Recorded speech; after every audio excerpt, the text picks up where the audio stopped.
On va donc ouvrir ces journées du RECA 2019. Je suis Emmanuel Peter, je suis directeur de l'IM, l'Institut de l'Internet et du Multimédia, donc votre hôte. Donc je vous souhaiter à tous et à toutes la bienvenue pour ces journées des RECA, et en particulier pour cette première journée qui va se passer sur notre site. Vous êtes très nombreux, on est content. Pour un jour de grève, on trouve que cet amphi est bien rempli.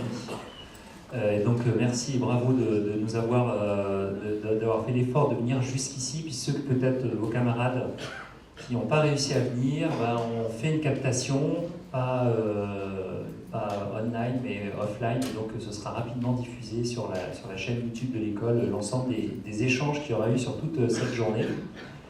Voilà, pour ceux qui ne connaissent pas bien l'IM, on est une école qui fait partie d'un pôle déjà, donc vous êtes aussi bienvenus ici au pôle Léonard de Vinci. C'est un pôle qui comprend 4 écoles. Il y a aussi une école d'ingénieurs ici, une école de management, le MNV, un organisme de formation continue, l'ILV, et puis l'IM, qui est une école qui existe depuis 25 ans, qui a 1900 élèves et qui forme un peu sur tous les métiers du digital, de bac à plus simple sur les métiers du jeu vidéo, de la création, du design, de la communication digitale et du business, du métier de développeur. Et puis, cinquième grande famille de métiers, c'est les métiers de l'animation et de la 3D, pour lesquels on a un bachelor et 2 masters en gestion de production 3D et en réalisation et animation 3D.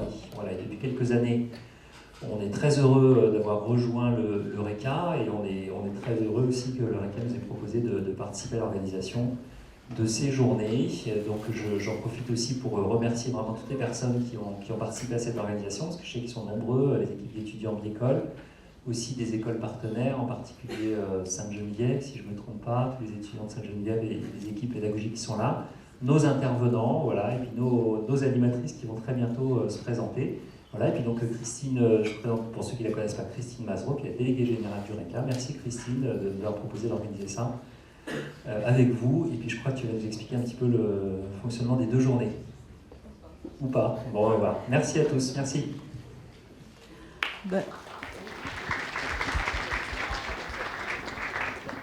Merci Emmanuel. Alors effectivement, félicitations à ceux qui sont là, parce que c'était pas facile. Même moi, j'ai galéré, c'est vous dire.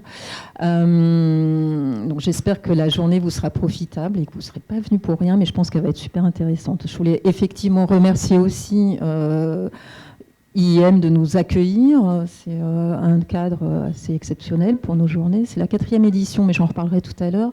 Le RECA, j'en parle pas trop parce que normalement vos écoles vous ont distribué en début d'année un livret d'accueil où est expliqué tout ce que fait le RECA pour vous. Donc je vous laisse le lire si vous ne l'avez pas déjà fait.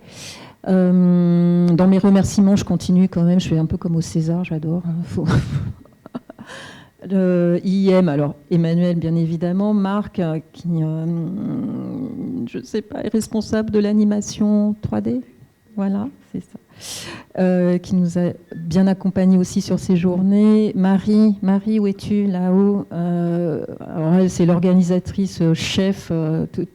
Tout ce qui va bien, c'est grâce à elle, et tout ce qui va mal, c'est à cause des grèves. Sainte-Geneviève qui nous a vraiment aussi beaucoup soutenus dans cette organisation, avec notamment Anne, voilà, qui est là. Et les journées du RECA, c'est organisé surtout par et pour les étudiants. Alors, on en avait 8 cette année spécifiquement, qui vont tous se manifester à un moment ou à un autre. Alors, j'ai Calista, voilà, qui est là-bas. Je vous les montre parce qu'en même temps, s'il y a des choses à demander ou quoi, à un moment, c'est vers eux qu'il faut vous diriger. Shokim, je ne sais pas si je prononce bien. D'accord, qui est à l'accueil, donc vous l'avez forcément vu. Eugenio, pardon, qui est là. Guillaume, là-haut. Louise, Tiffaine, qui se planque là-bas. Et le meilleur pour la fin, non, c'est pas, je dis ça, c'est méchant pour les autres, mais nos 2 modératrices choc, Charing et Lucie, qui en plus d'être modératrice de la table ronde, est l'une des co-autrices de l'affiche qui a normalement aussi été diffusée dans vos écoles, et voilà.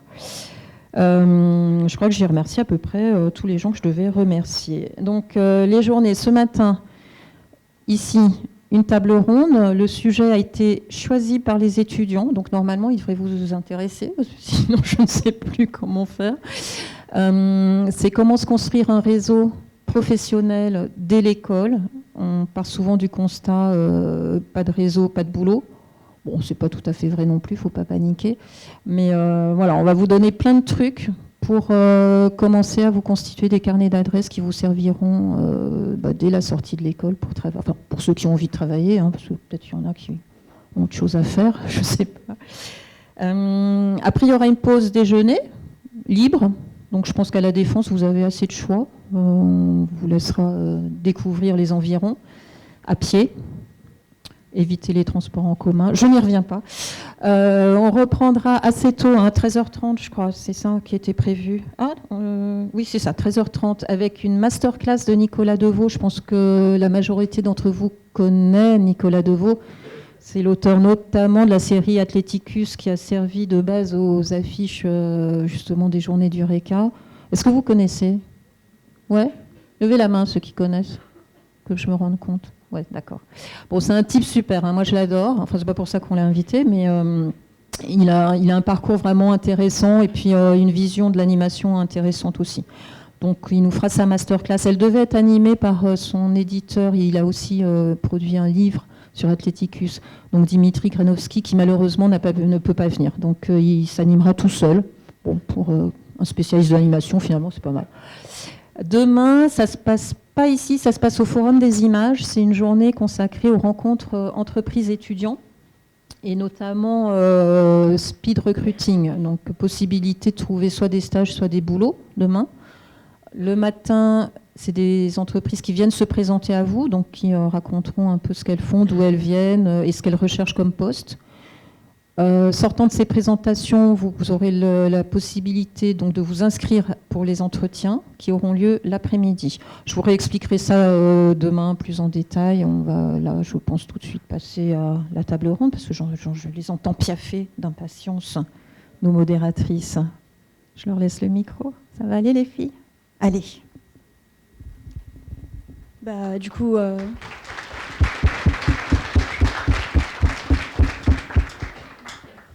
On ne vous l'a pas assez dit, donc merci beaucoup d'être venus ici contre vents et marées. Merci aussi aux intervenants d'avoir pu être présents, car il y en a deux qui malheureusement n'ont pas pu à cause des grèves. Mais du coup, elle nous a déjà présenté, mais je me représente, moi c'est Charig. Et moi c'est Lucie. Vous m'entendez bien là? Ok, c'est parti.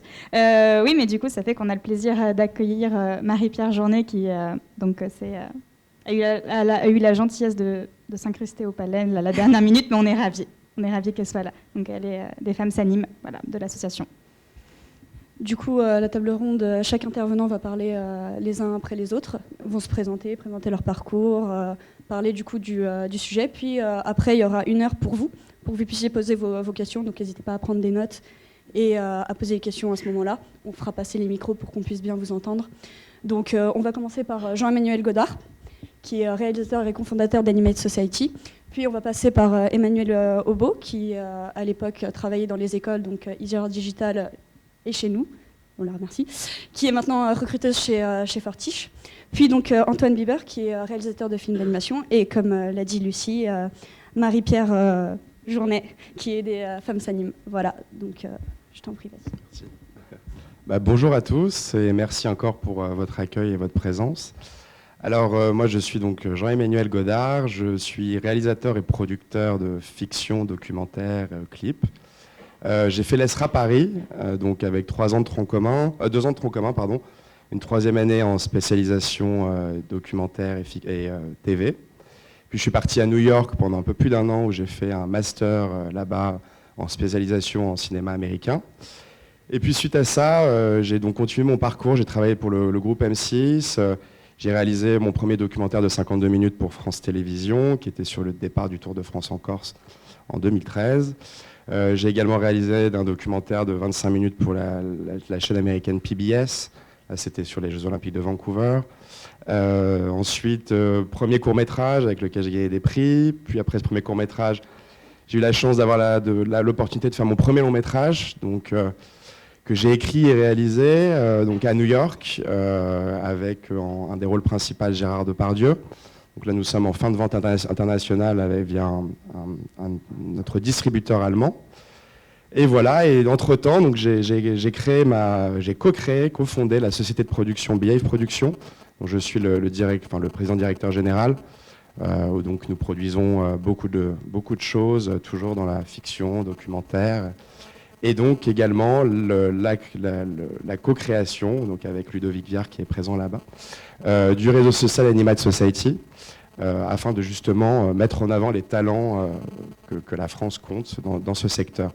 Tout ça pour vous dire que j'ai été en fait confronté exactement aux mêmes problématiques que vous depuis ma sortie d'école. Parce que je pense que, voilà, que ce soit la fiction, documentaire, animation, enfin tout ce qui touche au métier artistique, on a toujours des problèmes à se vendre, à montrer, en tout cas montrer sa singularité face justement au nombre de personnes qui sont présentes sur le marché ou qui ont déjà peut-être elles plus de facilité à avoir un networking.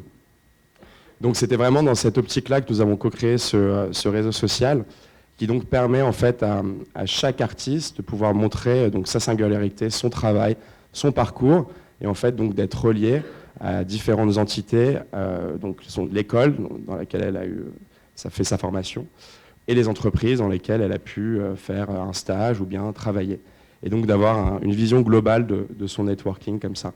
Donc on a essayé en tout cas, on espère que ça vous plaira, ou plaît déjà pour ceux qui font partie du site, de développer un maximum d'outils qui vont dans ce sens-là. Voilà, on a toujours considéré, et moi je me suis rendu compte en tant que réalisateur, que les réseaux sociaux existants manquaient cruellement en fait, d'outils qui permettaient justement de vraiment spécifier la présentation en tant qu'artiste de son travail et de ses travaux. Et donc c'est vraiment notre démarche depuis le départ de vouloir promouvoir, mettre en avant à travers tout ça, et tout ça à travers l'expérience personnelle. Je vais avoir 32 ans, donc bon, ça fait 15 ans que je suis dans le métier maintenant.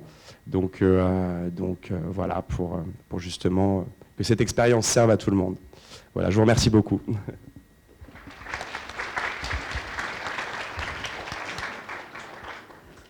Excuse-moi, juste avant, j'ai une petite question pour toi. Du coup, tu as parlé d'aller à l'étranger. Est-ce que tu le conseillerais en fait aux personnes qui sont ici de partir? Est-ce que ça t'a permis de faire un réseau aussi également? Oui, tout à fait. Alors bien sûr, ça a un coût. Hein. Malheureusement, c'est quelque chose qui a un coût. Mais en effet, oui, ça offre de vraies opportunités. Un vrai réseau. Moi aujourd'hui, je travaille pas mal avec les États-Unis. New York, c'est une ville. J'ai encore réalisé et produit un clip il y a encore quelques mois à New York. Donc voilà, ça permet d'avoir des antennes, d'avoir un réseau, d'être proche de sociétés de production là-bas. Enfin, en effet, c'est une vraie ouverture. Et aujourd'hui, je pense que le monde tend vers ça. Et on est plus sur quelque chose de sectorisé. Tout est mondial. Et donc, l'expérience à l'international et le fait de parler une autre langue aussi, aujourd'hui, est pour moi en tout cas primordial. Quand on aspire en tout cas à aller travailler à l'étranger. Et donc, voilà, à d'autres choses que de rester sur le territoire français, mais qui offre des super opportunités, qui est très bien aussi, mais qui est peut-être, je pense, moins en adéquation avec la réalité actuelle du marché et du monde, quoi. Voilà. Merci beaucoup. Bonjour à tous, merci aussi pour votre présence. Du coup, moi je suis Emmanuelle Aubeau.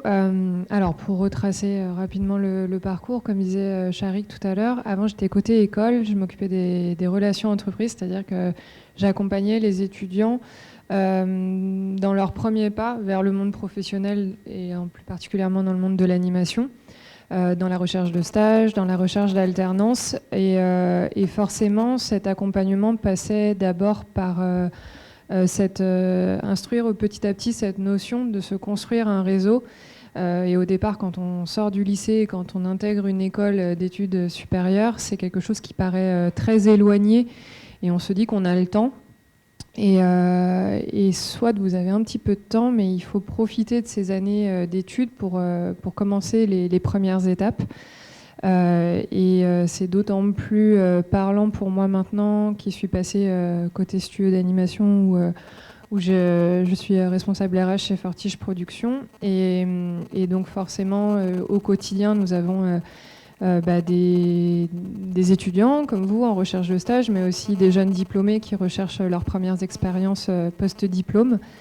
Je pense que le constat principal, ce serait en toute humilité, ça c'est quelque chose qu'il faut garder en tête, mais c'est de ne pas vous mettre vous-même de barrières.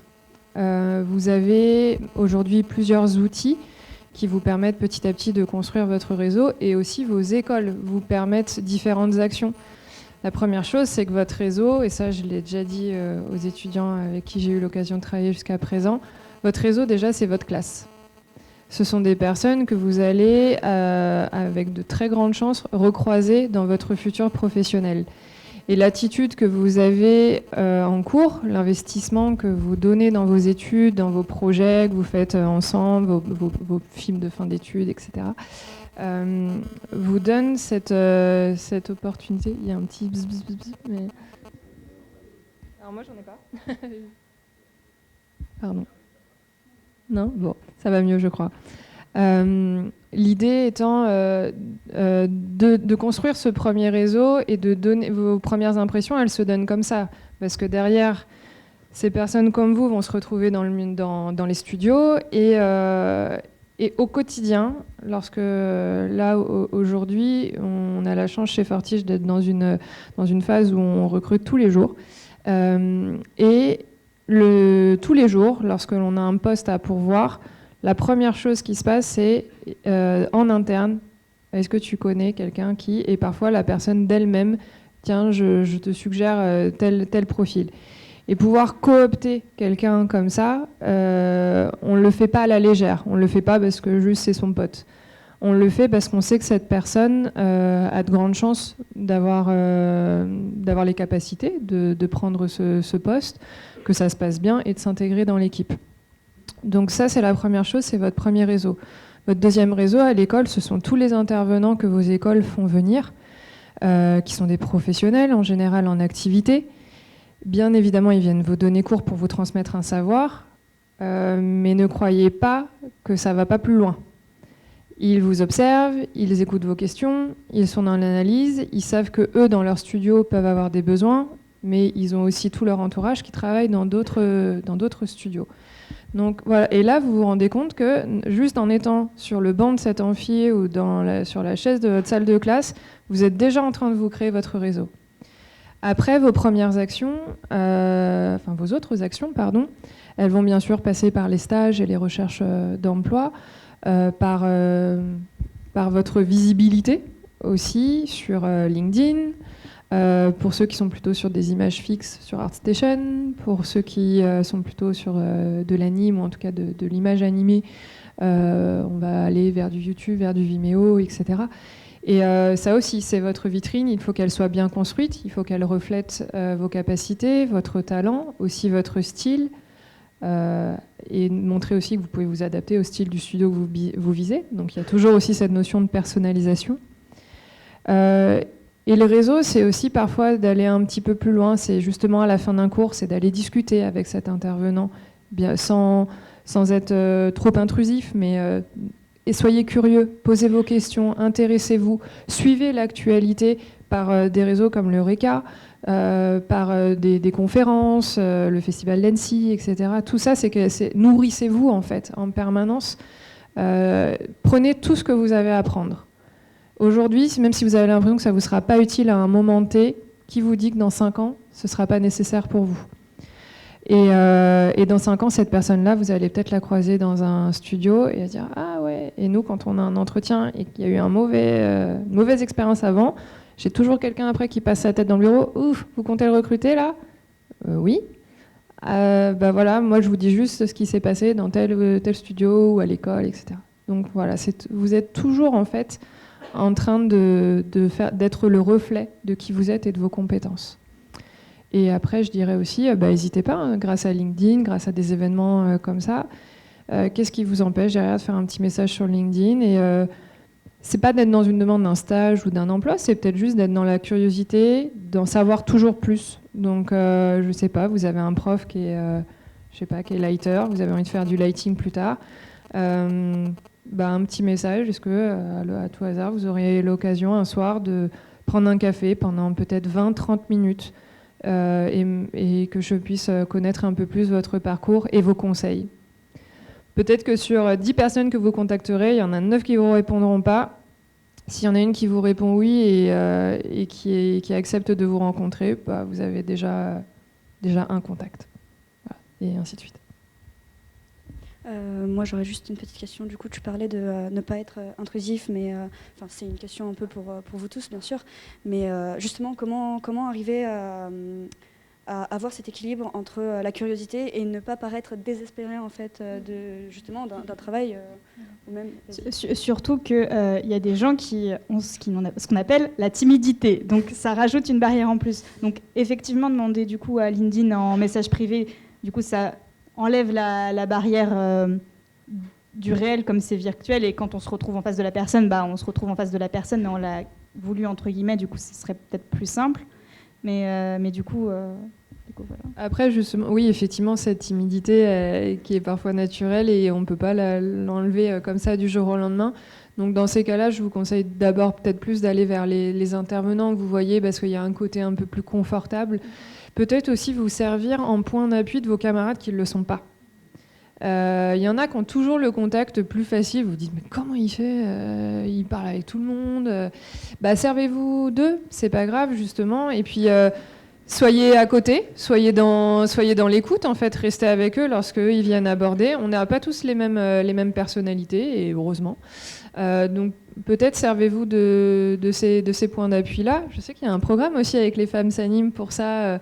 Vous en aviez parlé, Annecy, Annecy à Angoulême, qui est super.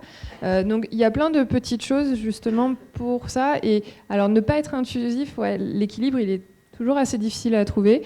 Je pense que c'est aussi dans la quantité. Envoyez pas un mail tous les 2 jours, tous les 3 jours. Laissez le temps aussi aux personnes de pouvoir revenir vers vous. En général, c'est comme quand vous envoyez une candidature pour un stage ou un job, on vous conseille une dizaine, 10-15 jours pour relancer. Là, c'est un petit peu la même chose. Relancez 1-2 fois. Au bout vous avez fait votre job. Au bout de la 2e fois, si la personne ne répond pas, elle n'est pas intéressée, c'est pas grave. Il y aura d'autres opportunités face à vous. Mais voilà, gardez en tête, soyez juste humble. Ne pensez pas, n'arrivez pas en ayant l'impression de tout savoir. Arrivez juste en voulant, au contraire, apprendre et être dans la curiosité et dans l'intérêt de la personne. Croyez-moi, la personne, en général, sera plutôt flattée que vous appréciez son parcours et que vous ayez envie d'en savoir plus. Merci beaucoup. Si l'un de vous veut rebondir sur ce que quelqu'un d'autre dit, faites-moi juste un petit signe, je vous passe le micro, il n'y a pas de souci. Bonjour, du coup moi c'est Antoine Bibert, je suis réalisateur et animateur. J'ai été diplômé de la Poudrière il y a 3 ans et demi. Et là, depuis un peu plus de 3 ans, je travaille dans un petit studio parisien qui s'appelle Donc Voilà. Et puis il y a d'autres petits endroits, mais c'est essentiellement là-bas. Voilà, je vais rebondir sur ce que tu as dit sur être curieux. Au moment de l'école, vous avez énormément d'opportunités que vous n'allez plus avoir après l'école. Je pense notamment au Festival d'Annecy, vous avez accès à des choses auxquelles vous n'avez plus accès quand vous avez un badge professionnel après. Je pense au pitch, je pense au fait de rentrer dans le MIFA, le marché du film d'animation. Et il y a pas mal de festivals où c'est le cas en fait. Et donc moi je vous encouragerais fortement, si vous avez du mal à vous faire des contacts, à aller dans ces événements-là, parce que souvent en plus c'est des lieux où il y a un peu moins de monde, où c'est plus facile de rentrer en contact avec les gens, parce que oui, ils ne sont pas entourés de plein de monde. Et puis les pitchs à Annecy, par exemple, où il y a d'autres festivals, il y a Rennes aussi, où il y a des pitchs où les gens sont très accessibles. Et en fait, sur le côté ne pas être comment ne pas être intrusif, il y a aussi... quand vous allez voir quelqu'un, ça peut être bien d'avoir une curiosité aussi pour ce que la personne fait, en fait. De ne pas démarrer avec je cherche absolument du travail. Est-ce que vous avez du travail ? Il y a un côté où aller en pitch, par exemple, vous allez avoir un objet de discussion qui est le projet que la personne a présenté, par exemple, juste avant. Voilà, il y a... Et du coup, tu es à Donc Voilà aujourd'hui. Est-ce que c'était l'endroit où tu avais fait ton stage ou, Alors non, moi j'ai fait une scolarité un peu bizarre, j'ai pas fait de stage du tout. Enfin j'en ai fait un, j'ai fait un DMA où j'ai fait un stage à Zorobabel, qui est un studio associatif qui est pas du tout professionnel, mais qui était très intéressant, mais qui m'a pas donné une expérience professionnelle. Non, Donc Voilà, je les ai rencontrés à la Poudrière. En fait, Joris Clarté, qui est le réalisateur qui a monté la structure avec Virginie Jacquinot, a sélectionné notre promo. Donc effectivement, je corrobore le fait que un des premiers réseaux, ce sont les intervenants. La Poudrière, c'est particulièrement vrai parce qu'on a que ça comme... les seuls enseignants sont des professionnels. Mais après, il y a plein d'autres moyens de rencontrer. Moi, j'ai des potes qui ont trouvé du travail autrement que par leur réseau d'école. C'est pas non plus. Il faut pas absolument se dire si j'arrive pas à rentrer. Il y a dans les relations professionnelles, il y a aussi quelque chose qui n'est pas forcément que de l'ordre du travail. Il y a le relationnel aussi et il y a cette part-là, elle est un peu importante. Si ça marche pas, si ça accroche pas avec quelqu'un, faut pas non plus forcer.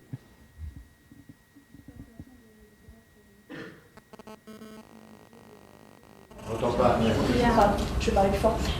Du coup, oui, c'est assez intéressant de savoir qu'on n'est pas forcément obligé de passer par un stage ou quelque chose comme ça pour pouvoir justement se faire du réseau. Et je ne sais pas ce que vous en pensez au niveau des stages. Je sais qu'avoir un contrat de professionnalisation, ça permet d'avoir un premier pied dans l'emploi. Donc, je ne sais pas votre retour là-dessus, si un de vous veut faire un petit retour. Oui, il y a vos écoles, souvent, en plus, parfois, les stages sont obligatoires. Donc, il y a cette difficulté, cette pression chaque année de trouver. Là, il y a l'exemple aussi que même si vous n'avez pas fait de stage durant vos études, ça ne veut pas dire que derrière, c'est fichu, heureusement. Mais je pense que c'est justement en allant sur ce type d'événement que vous pouvez apporter votre aide. Et c'est vrai la proportion de stagiaires dans un studio peut pas être aussi conséquente qu'on l'aimerait, parce que avoir un stage, c'est pas juste mettre quelqu'un derrière un écran sur une table. Il faut qu'il y ait un accompagnement, sinon le stage n'a pas de sens. Donc il faut qu'il y ait une personne dans une équipe qui puisse se détacher un peu du temps de la production pour pouvoir vous accompagner. C'est l'idéal. C'est vrai que plus vous aurez des petites opportunités, des fois c'est peut-être juste 1-2 semaines, aller dans un studio, aller filer un coup de main, aller regarder ce qui se passe, parfois c'est juste essayer de pousser ces portes. Je sais qu'elles sont pas toujours évidentes, mais heureusement en France il y a quand même de plus en plus de studios, de structures de taille différentes qui peuvent permettre ça. Je pense que c'est peut-être pas aussi tout de suite vous fermer, justement, soyez peut-être ouvert à aller sur un département qui est peut-être pas celui dans lequel vous voulez vous spécialiser par la suite, mais qui veut vous faire découvrir d'autres spécialités et qui sait parfois même ouvrir de nouvelles voies. Nous, on avait eu un stagiaire à une époque qui venait pas du tout pour du layout de la prévise. Et puis à un moment, on avait besoin, le boss l'a mis dessus et voilà, aujourd'hui, il fait son parcours. Il y avait même une interview, je crois, sur le RECA, je crois, ou 3DVF, je sais plus. Il s'appelle Thomas Campos. Et aujourd'hui, il est passé par Sony, Animal Logic. Voilà. Donc il faut juste peut-être être d'accord pour aller sur des terrains où on se sent peut-être parfois un peu plus fragile et d'apprendre, ou de se dire ah mais moi mon ambition c'est ça, mais je vais peut-être commencer par ça et faire ma place petit à petit. Merci. Je reste sur votre question. Ce qui est important dans nos structures, les sociétés, elles ont différentes tailles et différentes organisations de travail. Et il ne faut pas hésiter, ne serait-ce qu'une semaine, comme vous disiez, ou 15 jours, pour se donner une idée de qu'est-ce qui se passe dans cette société ou qu'est-ce qui se passe dans telle autre. On a des façons de travailler différentes. Bon, on a tous les mêmes logiciels, en gros. Mais il y a des organisations de travail et des structures de société qui sont différentes. Et c'est intéressant de voir comment ça se passe dans une petite, dans une moyenne, dans une grosse. Et quand on y est 8-15 jours, ça donne déjà une idée. Il ne faut pas partir sur des stages. Je voudrais faire un stage de 3 mois tout de suite. Rester humble, ça c'est le premier mot. Et merci de l'avoir dit, Emmanuel. Rester humble et passer 8-15 jours dans une petite ou dans une grosse entreprise, vous apprendrez déjà beaucoup. Ah, je garde le micro. D'accord. Bonjour. Alors, moi, je suis Marie-Pierre Journet. Moi, j'ai grandi avec ce métier. Je l'ai connu en France. On était à peine 500. Et maintenant, on est 7200, 7500, je crois. Donc j'ai grandi avec. Il n'y avait pas d'école. Il y avait pas... Moi, j'ai fait une école de dessin publicitaire. J'ai eu la chance d'avoir des parents qui ont pu m'offrir cette école. Et j'étais, je crois, la seule fille. Pour vous donner une idée, dans cette école de dessin. Je le relie aussi au fait que la création de l'association Les Femmes s'animent. Peut-être vous avez connu, certains d'entre vous connaissent, moi j'ai commencé à travailler à la DIC sur Ulysse 31 et les mystérieuses cités d'or. Voilà, pour vous donner mon parcours. Et j'ai grandi avec ce métier, j'ai toujours travaillé. C'est vrai que ce métier n'existait pas en fait quand j'ai commencé. Les émissions de télé n'existaient pas, les programmes jeunesse n'existaient pas. Donc je suis un peu un ovni parce que j'ai grandi avec ce métier, mais j'ai grandi aussi avec sa technologie. C'est toujours aussi important de rester à la pointe de comment ce métier évolue en termes artistiques, mais aussi en termes techniques. Et c'est vrai que quand on est passé à l'ordinateur, beaucoup de mes anciens collègues, on n'y a pas cru évidemment. Quand on a vu des photocopieurs arriver, on s'est dit qu'est-ce que c'est que ça ? On a commencé à passer les cellulos sur des photocopieurs. Et donc il faut toujours s'intéresser à qu'est-ce qui se passe et comment la technique évolue et qu'est-ce qu'on peut faire aussi avec ces nouveaux outils et ces nouvelles techniques. Donc rester à l'affût. Alors j'en viens à l'association Les Femmes s'animent, donc qui a été créée en 2015. Vous me demandiez, mademoiselle, en 2015. Donc on a été un petit groupe de femmes à se dire que... Moi, j'ai donné des cours dans des écoles. J'ai grandi, quand je dis j'ai grandi avec ce métier, j'ai aussi participé. J'ai voulu qu'il y ait une convention collective de l'animation. J'ai été dans les leaders de cette convention. Je me suis toujours intéressée à ce métier qui grandissait. Je me disais, il faut aussi le construire. Et la convention collective a été un point très important pour qu'on reconnaisse nos métiers. C'est un vrai métier. Et on parle du cinéma et l'animation, c'était toujours un peu... ouais, mais on fait aussi partie du cinéma. L'animation, c'est une technique. Et voilà. Donc, on a été un petit groupe à se dire, moi je donnais des cours et je disais, mais il y a pas mal de filles dans les écoles, mais c'est marrant, après dans les structures, enfin non, c'est pas marrant justement. Elles sont où ces filles? Qu'est-ce qu'elles font? On les voit plus. Alors on en voit un peu, hein, mais pas beaucoup. On en voit qui reviennent passer 40 ans. Donc, oui, ok, il y a eu un parcours familial, mais qui galéraient pour revenir parce qu'aussi les techniques avaient évolué. Quand on décroche pendant plusieurs années, c'est compliqué de revenir après parce que on a décroché et les outils nouveaux, il faut se les approprier. Donc on a été un petit groupe à fonder l'association Les Femmes s'animent et à se dire comment on peut essayer d'accompagner des femmes, mais pas que, parce qu'on a aussi des hommes. Et depuis 3 ans, on fait le mentorat. Donc effectivement, j'en ai parlé à Angoulême au mois de novembre. Alors le mentorat, c'est quoi? Ce sont des gens, mais on a aussi des étudiants et étudiantes, qui postulent pour un besoin, une envie qu'on les accompagne sur quelque chose de précis. Et on demande à un professionnel, un ou une professionnelle, de vous accompagner pendant 3 à 4 séances sur le point que vous souhaitez améliorer. Donc par exemple, se présenter, un CV, je viens dans une entreprise, comment je fais, comment je m'y prends, je suis timide, je bégaye, je ne sais pas trop, je suis mal dans ma peau. Donc on essaye de vous donner des clés, de vous aider à faire un CV, une bande-annonce, si c'est quelque chose comme ça, mais ça peut être aussi différents métiers. Vous voulez en savoir un peu plus sur le métier d'auteur littéraire ou d'auteur graphique. Vous voulez en savoir un peu plus sur des contrats, vous voulez en savoir un peu plus... tout ce que vous avez envie, ça coince un peu dans votre tête et que dans les écoles, il n'y a pas le temps d'approfondir. Donc vous postulez, et puis nous, on essaye de vous mettre quelqu'un en face qui vous correspond. Donc la première année, on a fait 5 mentorats. La deuxième année, on en a fait 14, et cette année, on en a 22. Voilà. Et on va continuer parce qu'en fait, on a beaucoup de demandes. Alors, on a beaucoup de demandes, tout le monde est bénévole, donc c'est pas non plus... quelquefois, on répond pas tout de suite. Donc là, on va se donner des dates, parce que cette année, on est parti dans un truc encore un peu trop compliqué. Mais on va se donner des dates. Voilà. Donc ça, c'est un point pour rencontrer du monde et rencontrer du réseau. Et moi, je sais que dans le groupe de mentors, j'avais 5, entre guillemets, couples, et il y a 2 personnes qui ont trouvé du travail grâce à leur mentor. Voilà, donc c'est un réseau. Par rapport à l'association des femmes, on organise aussi ce qu'on appelle des pots networking. On en avait un par mois, maintenant on en fait un petit peu moins. Donc c'est un lieu de rencontre. Moi, puisque le temps qui s'allume. Moi, j'avais juste une petite question. Du coup, je ne sais pas si vous l'avez dit, mais comment s'inscrire à ces, comment déjà on a la communication de ces séances de mentorat et comment on peut s'y inscrire Alors, nous avons un site, Les Femmes s'animent. Pour les étudiants, l'inscription elle est de 15 € par an. Et sur ce site, vous avez toutes les infos de ce qui se passe, de nos actions. On fait des portraits aussi de personnes un peu connues du métier. Et vous avez toutes nos rencontres, tout ce qui se passe. Et je crois que c'était en février ou en mars, Christine, j'avais été à l'école Méliès.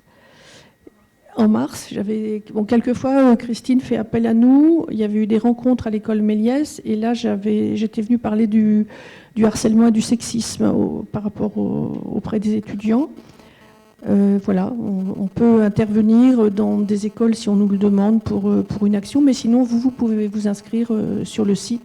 Et si vous n'êtes pas inscrit, vous juste avoir les informations, vous pouvez regarder sur notre site. Sinon, moi j'avais une question par rapport à ce que vous avez dit, que juste faire des observations très très courtes dans les studios, ça peut être un bon moyen de découvrir sans pression derrière professionnelle.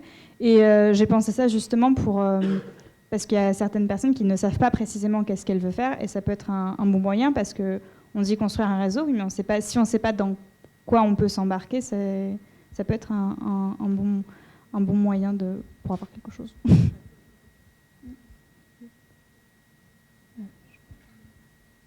Pardon. Après, il faut aussi essayer de choisir vos sociétés, parce que les structures en France, tout le monde ne fait pas du développement jusqu'à la livraison. Vous avez des sociétés qui ne font que de l'animation ou que du storyboard, que de l'écriture et du storyboard, et après qui vont envoyer le travail à l'étranger. Donc aussi à vous de vous intéresser aux sociétés, à regarder ce qu'elles font, et est-ce qu'elles font vraiment par rapport à ce que vous souhaitez voir développer, quoi. Donc il faut choisir les structures. Si personne n'a quelque chose à ajouter, je pense qu'on peut passer aux questions de la...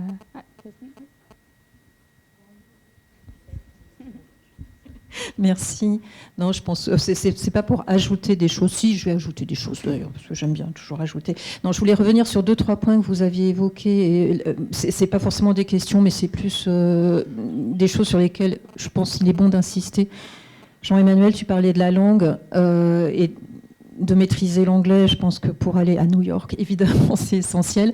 Mais même en France, il y a plein de studios qui travaillent en anglais. Donc, un conseil, apprenez bien vos leçons de grammaire et de, je ne sais pas quoi, en anglais.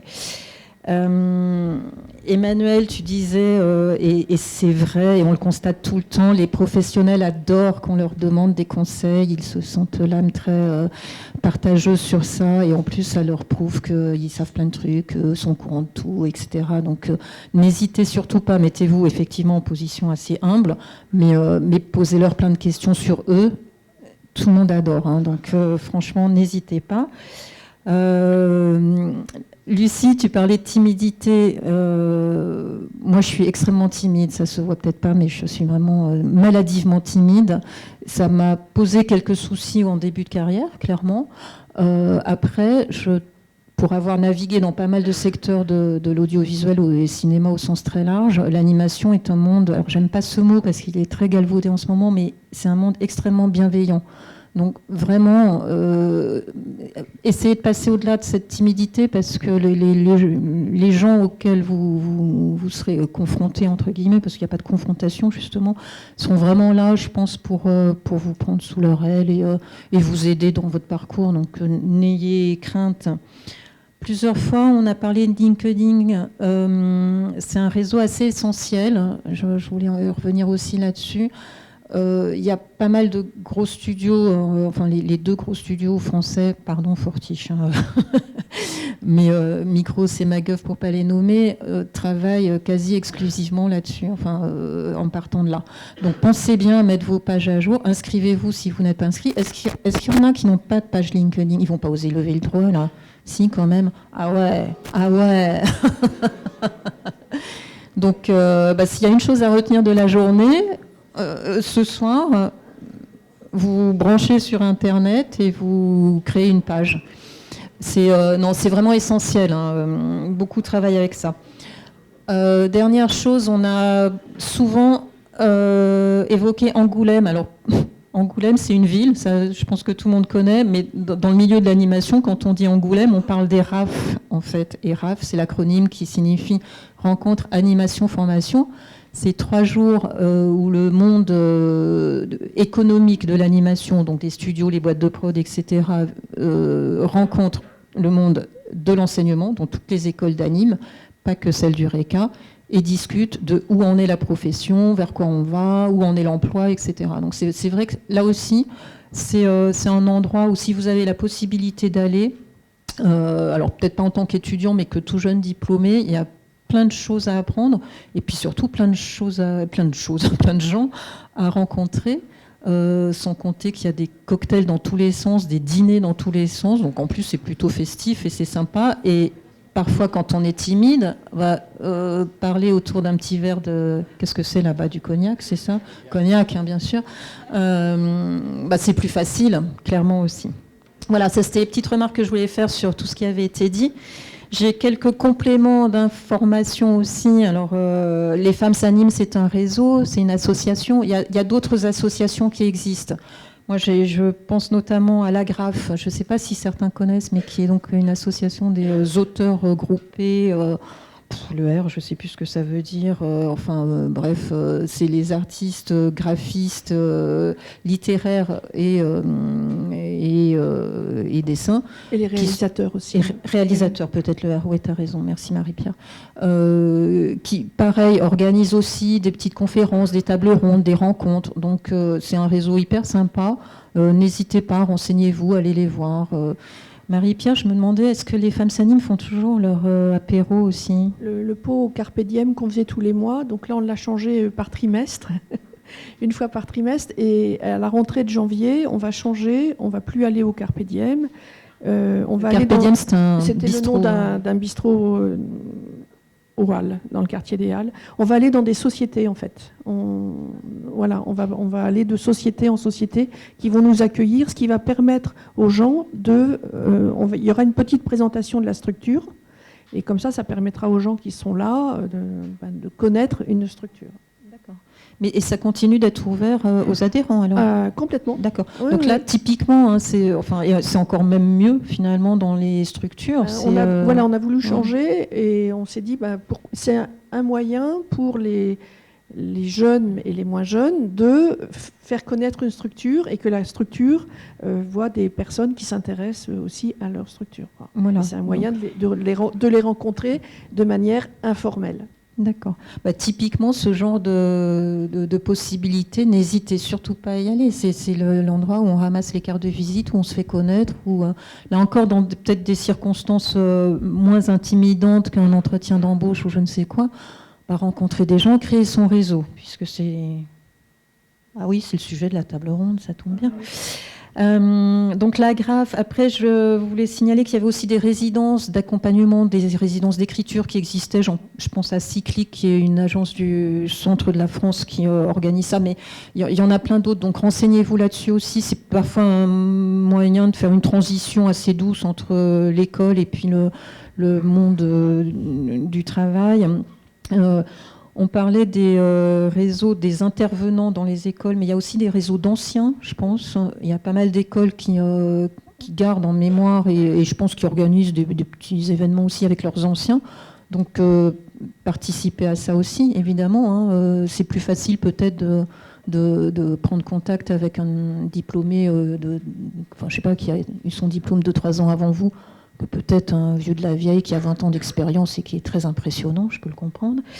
Dans les écoles, toujours, il y a aussi certaines... Alors, je ne sais pas si IEM le fait, mais en tous les cas, nous, dans le RECA, on a au moins 2 écoles qui font ça, des incubateurs. Donc là, c'est plus pour les étudiants qui souhaiteraient monter leur entreprise. Et il y a une possibilité de transition au sein de l'école où vous avez tous les conseils nécessaires des professionnels. Et donc là encore, professionnel, ça veut dire réseau, qui vous aide à monter votre projet. Il y a aussi des chambres de commerce qui proposent ce genre d'incubateur. Ça peut être une opportunité supplémentaire de créer des contacts. Là, j'ai reçu il n'y a pas longtemps, mais alors c'est pareil, après quand on a un réseau, on reçoit les informations et ça fait vraiment boule de neige. Donc plus vous aurez de contacts et plus vous aurez d'informations aussi sur les possibilités qu'offre le secteur. J'ai reçu il n'y a pas longtemps le salon des tournages, qui est un salon je ne sais même pas qui c'est les pôles images, je pense, des régions qui organisent ça pour dire voilà, venez dans ma région tourner ou venez dans ma région travailler.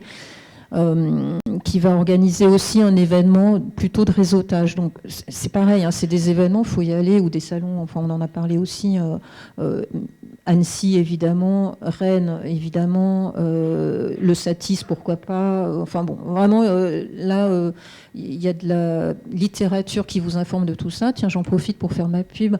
L'Eureka sort tous les mois une newsletter qui s'appelle Eureka. Bien trouvé quand même, astuce, ouais. Avec, pareil, plein d'infos sur le secteur, plein d'infos sur, vous demandiez comment on avait connaissance de ce qui se passait dans les différentes associations, typiquement en lisant Eureka, vous saurez et vous pourrez contacter, et là encore, créer du lien de façon un peu plus informelle, et c'est toujours plus facile, encore plus quand on est timide, je le rappelle. Dernière chose dont je voulais parler. Là, je meuble en fait le temps que vous trouviez des questions à poser. J'explique. Après, je vous passe le micro, promis. Il y a déjà des questions ? Non, oui, je finis juste. Il y a 2 choses. Si jamais on n'a pas de réseau et que du coup, on ne sait pas comment trouver du travail en sortant de l'école, il y a des concours qui existent aussi et qui vous fournissent des vrais contrats à la clé. Et je pense notamment à 2 concours. L'un qui s'appelle, le bien nommé, En sortant de l'école, donc où pendant 3 mois vous pouvez être réalisateur. Donc c'est quand même un beau projet. Sans compter que vous êtes aussi bénéficiaire d'un accompagnement sur le développement du projet dans le cadre d'une formation. Et un autre concours mis en place par TF1 et la SACD qui s'appelle TFOO d'animation, qui aussi permet enfin le prix c'est un contrat de réalisation. Et là encore, une fois que vous êtes en place, quelque part amené par un concours, vous êtes dans une structure et évidemment vous rencontrez plein de gens. Et ces gens-là, vous les rentrez immédiatement dans votre téléphone portable qui fait grésiller le système ici. Voilà, je passe le micro. Juste pour rebondir sur ce que tu as dit sur les rencontres informelles, ça fait un peu plus jeune et tout ça, mais je ne sais pas si vous connaissez par exemple les pages comme le Bioya, Bring Your Own Animation, qui existe sur Facebook, mais c'est exactement ça, c'est un jeudi par mois, plein de personnes du monde de l'animation qui se regroupent dans un bar. Voilà, parce qu'il y aura beaucoup de bars dans votre monde. Voilà, faut le savoir. Donc, ils se regroupent dans un bar et qui est très informel comme ça. C'est des gens qui viennent se rencontrer, qui viennent discuter, qui viennent des fois ramener leur bande démo pour avoir des retours de professionnels. Donc, c'est très intéressant. Si vous voulez vous abonner à la page Facebook, ils essayent en tout cas d'organiser ça un jeudi par mois. Et c'est très informel. Et sinon, dans le même style aussi, il y a différentes plateformes, je pense, mais je pense surtout à une plateforme qui s'appelle Artella, et sur lequel, encore une fois, il y a des projets qui sont collaboratifs. Donc, c'est des réalisateurs, la plupart du temps, qui recherchent des personnes, des graphistes dans le monde entier. Donc, ça vous permet de faire en plus votre réseau dans le monde entier. Et qui, du coup, discutent de pitch en fait, leur projet, qui en discutent, et qui demandent des graphistes, donc des fois des modeleurs, des fois des producteurs, des fois des personnes qui font de la texture. Enfin, voilà. Donc, si vous voulez vous y intéresser aussi, c'est super intéressant et ça vous permet de vous faire des contacts assez facilement. Voilà, donc question. Ah oui. Dans la liste des choses auxquelles on peut s'intéresser, pour ceux qui veulent être techniciens, intéressez-vous aux rencontres qu'il y a autour des logiciels. Parce qu'en fait, il y en a énormément. Et là, pour rencontrer des gens qui bossent dessus et qui ont besoin de gens qui bossent aussi dessus, moi, par exemple, là, ça va faire 2 ans que je vais aux rencontres de Duik, alors qu'il y a un tout petit truc sur After Effects pour faire de l'animation, mais qui organise un truc tous les ans ou tous les 2 ans. Adobe, il y a des trucs autour. Les logiciels de 3D aussi, de plus en plus. Voilà, il y a d'autres techniciens qui font exactement la même chose, en fait.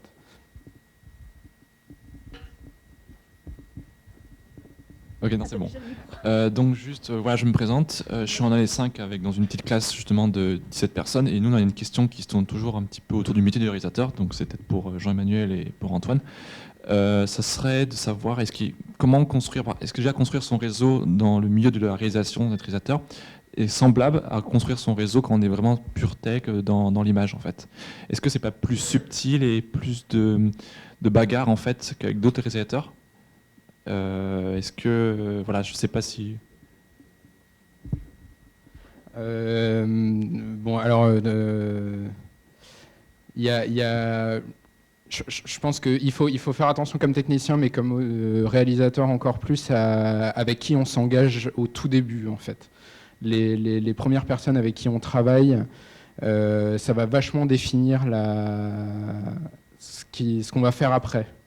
C'est-à-dire les premiers projets, on va être rappelé pour plus ou moins la même chose. Je ne sais pas si ça répond. En fait, oui, très bien, très bonne, oui, mais la question, ça serait plutôt aussi comment se faire rappeler aussi. Parce que quand on est réalisateur, on n'a pas de bande démo, on n'a pas d'image, on a juste des films qu'on a fait en étudiant, etc. Est-ce que ça suffit? Oui, c'est... Oui. Alors après, il y a 2 types de réalisation aussi, c'est-à-dire que moi j'ai commencé en faisant de la commande par exemple. Avant de faire de la réalisation pour moi, pour manger, j'ai essentiellement fait de la commande. Et donc là il y a... Donc tu avais un client, c'est ça, la commande? Oui, c'est ça. En fait, c'est une société de production qui vient et qui a déjà un projet, mais qui a besoin de quelqu'un pour le réaliser, parce que, alors très très souvent, il y a sur des séries, par exemple, il y a un réal qui fait la mise en place, mais c'est pas cette personne qui va faire tous les épisodes. Ou parfois, ça n'intéresse pas du tout de vraiment fabriquer la série. C'est des personnes qui veulent mettre en place l'univers graphique. Ou la façon dont la mise en scène se fait, et après il faut quelqu'un pour exécuter entre guillemets la réalisation, c'est-à-dire chapeauter l'équipe, voilà.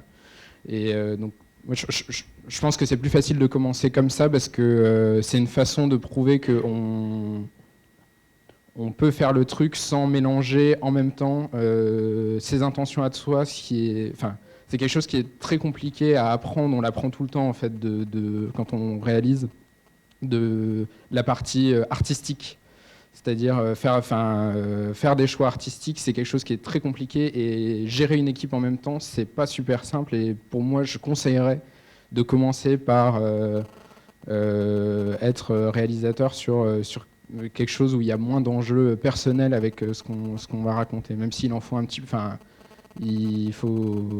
Il en faut un minimum pour le faire, quoi. Il faut que ça nous intéresse. Bien sûr. Et justement, pour avoir ce job de série, par exemple, donc c'est-à-dire dans ce cas-là, on toque aux entreprises, on essaie de rentrer en disant on veut devenir réalisateur. Est-ce qu'il existe un site aussi, je ne sais pas, que ça existe peut-être, où justement on montre justement du layout, d'anime 2D, et peut-être un site que de réalisateurs, en fait, un peu comme ArtStation, mais pour réalisateurs. Parce qu'on ne peut pas montrer de la réalisation, à part des films finis, bien sûr. C'est ça, c'est des films finis. Après, pour moi, c'est contacter des studios qui font ça et leur envoyer des films. C'est plus compliqué parce qu'effectivement, ça demande un peu un investissement de l'autre côté, de regarder. C'est pas le même temps qu'une bande démo qui fait 1 minute, 1 minute 30. Ça demande un peu de temps, il y a moins de... C'est moins facile, je pense. Après, moi, j'ai pas non plus une expérience très exhaustive sur ça. Je pourrais pas te répondre. Moi, j'ai commencé à travailler avec Donc Voilà, et après, on continue. On continue sur les projets. L'idée, c'est, je pense que le mieux, c'est d'essayer de s'insérer déjà dans une boîte dont on aime ce qu'elle fait, que ça soit comme réalisateur sur quelque chose. Sur un projet déjà existant, ou même comme technicien.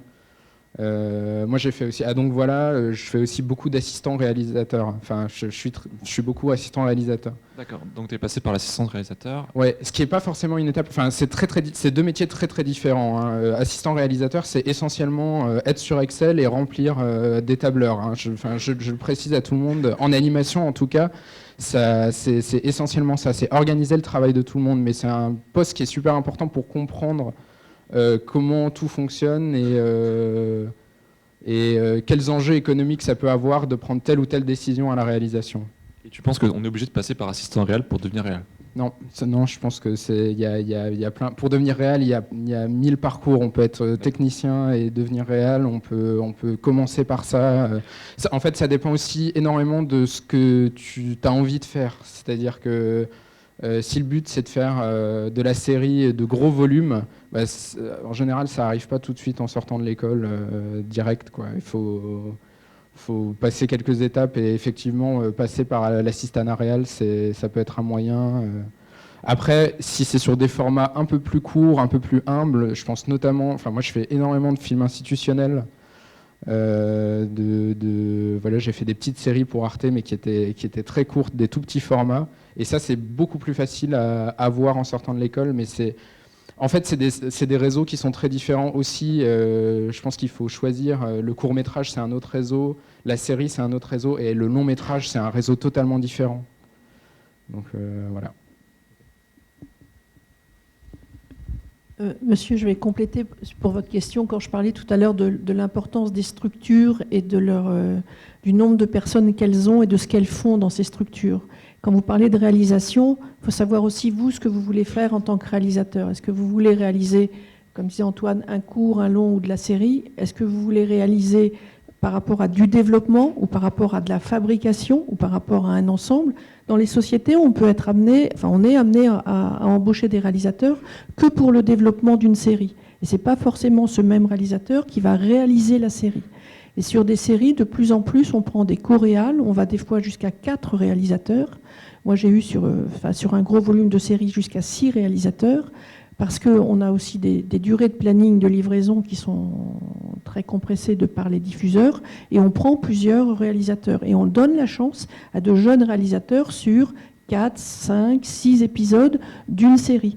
Mais là, il faut rentrer dans le moule, parce que ce n'est pas vous, en tant que réalisateur, qui avez mis l'input artistique. Donc il faut aussi s'adapter à ce travail-là. Et c'est aussi une première étape. Mais on laisse sa chance à de jeunes réalisateurs qui ont réalisé des films personnels. Mais après, sur des longs métrages, honnêtement, je ne pense pas qu'un producteur prendra le risque de confier un long métrage à un réalisateur qui n'en a jamais fait. Donc passer par l'assistanat de réalisation, et ça dépend encore des structures. Sur du long métrage, être assistant réalisateur, c'est pas remplir des tableaux Excel. Mais voilà, ça dépend des projets. Qu'est-ce que c'est? Une série courte, une série longue, un long métrage, du court métrage. Mais on laisse la chance à des jeunes et on en a besoin de réalisateurs. En tout cas, si je peux rebondir, il y a une chose dont il faut être sûr, c'est de profiter d'être à l'école pour toucher à tous les outils. Parce que pour devenir réalisateur, que ce soit dans tous les métiers de l'image, je pense en tout cas, pour un bon réalisateur est quelqu'un qui sait gérer toute la chaîne de production, dans le sens où il a lui-même touché à tous ces métiers-là. Ça va être la meilleure manière pour lui de pouvoir parler à ses équipes, de créer une cohésion autour du projet, autour de lui. Et c'est vraiment la clé, ça. Donc, profitez de l'école, vous avez la chance d'avoir des outils à votre disposition. Et la chance aussi, si tu as envie de devenir réalisateur, de commencer dès maintenant à fédérer des gens autour de toi, autour de tes projets, dans le futur, parce que c'est un travail de longue haleine, pour faire du long et tout ça. Donc, et si tu as une vraie cohésion autour de toi, une équipe, des gens qui te suivent, bah, ça va te donner encore plus de force pour aller atteindre ce but-là. Et ça va vraiment créer une démarche, en tout cas, qui sera vraiment bonne. Voilà.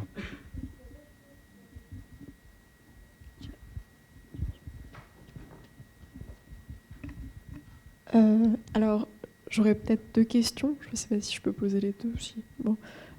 La première, c'est en fait, ma situation, c'est que je suis en première année en cinéma d'animation.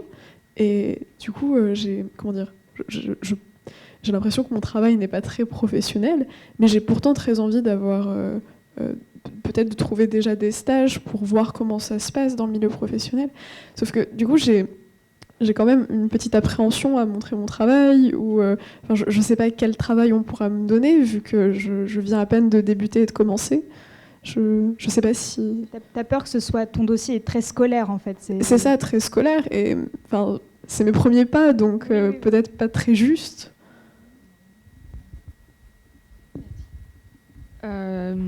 Alors c'est un ressenti, je pense, qui paraît assez logique, mais nous, on essaye aussi de lire derrière qui est la personne, où elle en est dans son parcours. Donc lorsque l'on a un ou une étudiante qui, si par exemple tu nous adresses ta candidature, bien évidemment, on ne va pas s'attendre à avoir le résultat que l'on attendrait de quelqu'un qui est en sortie d'études. Mais souvent, vous êtes aussi les plus durs juges de votre propre travail. Vous arrivez... alors c'est très bien, vous avez beaucoup d'autocritique, mais parfois essayez peut-être de vous aider de votre responsable pédagogique ou d'un intervenant avec qui vous vous sentez à l'aise, peut-être pour sélectionner aussi les travaux. Peut-être que vous en auriez retiré un que lui laisserait, parce qu'il n'est peut-être pas parfait, mais il laisse peut-être voir derrière plein de possibilités et plein de talents. Donc ça, ce serait peut-être un premier conseil. Et de deux, c'est d'envoyer, encore une fois, même c'est de dire, voilà, je suis en première année, ce que je cherche, c'est découvrir. Aujourd'hui, je m'intéresse à... j'ai abordé peut-être telle ou telle compétence à l'école. Je serais curieuse de savoir comment fonctionnent peut-être ces départements, ne serait-ce que d'être un peu en observation pendant quelques jours, comme on disait tout à l'heure. C'est pas toujours possible, mais ça vaut le coup de le faire. Et ça viendra, le travail, il vient petit à petit, à partir du moment où... Parfois, c'est aussi plus... Moi, j'ai eu des superviseurs qui disaient, je préfère avoir quelqu'un peut-être un peu discret. Tout à l'heure, on parlait de timidité, donc ça me fait rebondir là-dessus. Plus timide, plus... peut-être parfois même un peu plus dur sur son travail, en disant, je suis pas sûre que ça, et plutôt que d'avoir quelqu'un qui arrive en rentre dedans, qui a l'air d'être très sûr de soi, et souvent, en plus, ça masque l'opposé. Donc fais-le.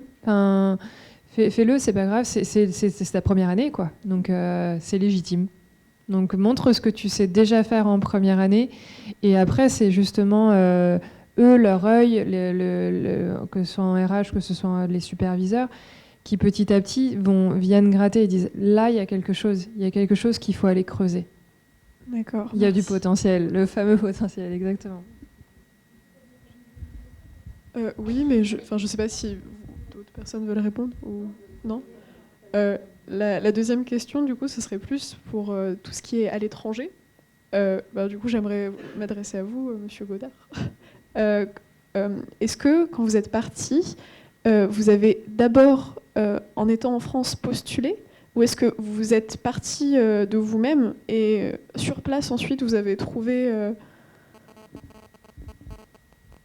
Alors en fait, je suis parti faire mes études pendant un an. Ouais. Et c'est en étant là-bas, donc il y avait une partie études puis une partie stage. Et en étant là-bas, donc en étant en stage, j'ai pu donc travailler dans différentes structures et donc créer mon réseau comme ça. Mais non, ça a été un départ qui a été cadré par l'école et par tout ça. D'accord.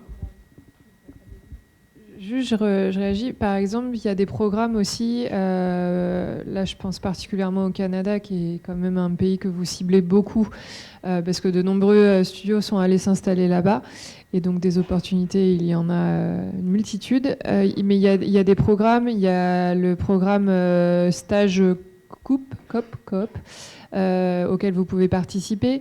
Lorsque vous êtes en sortie d'études, vous pouvez, sur votre dernière année, vous inscrire pour participer au tirage au sort pour le PVT, le permis vacances-travail, qui est un visa qui vous permet de travailler pendant 2 ans au Canada. Donc il y a plein d'opportunités comme ça que vous pouvez solliciter dans le courant de vos études ou sur la fin d'études pour aller vers l'étranger. Et effectivement, ces studios-là, si en plus vous êtes tiré au sort avec ce visa, eux, ils n'ont aucune démarche à faire. Ils sont en manque de main-d'œuvre énorme parce qu'il n'y a pas autant de jeunes formés au Canada que peuvent l'être en France. Donc, c'est une porte ouverte qui peut être très large. Et après, ça sera à vous de voir si vous souhaitez quand même revenir, parce qu'il y a aussi des super studios en France. Merci. Mais vous avez aussi des opportunités d'aller à l'étranger avec des sociétés françaises, parce qu'on travaille beaucoup avec l'étranger, avec l'Inde, avec la Corée, avec la Chine. Moi, j'ai commencé à aller en Chine en 95. Donc voilà, c'était il y a très longtemps, mais j'en voyais. Bon, maintenant, je ne travaille plus, je ne fais plus que du conseil en production, mais j'allais beaucoup à l'étranger et j'envoyais des superviseurs pour représenter la société et représenter le projet. Et ils travaillaient là-bas, en Chine, en Inde, en Corée du Sud. Donc vous avez des opportunités avec des sociétés françaises de pouvoir travailler à l'étranger. Et quand on est sur un long métrage ou sur une série, on a besoin de gens qui ont envie aussi d'aller travailler dans des structures étrangères, d'où l'importance aussi de l'anglais. Voilà. Parce que dans ces pays-là, on ne parle qu'anglais. En France, Christine, tu disais, on travaille aussi en anglais dans les studios français, parce que aussi, quand on travaille sur un long ou sur une série, c'est pas que pour les écrans français. L'idée, c'est quand même que ce soit vendu à l'international. Donc on fait aussi des versions anglaises. Et comme on travaille souvent aussi avec des structures à l'étranger, eh ben, tout se fait en anglais. Donc l'importance de l'anglais, elle est primordiale. Merci.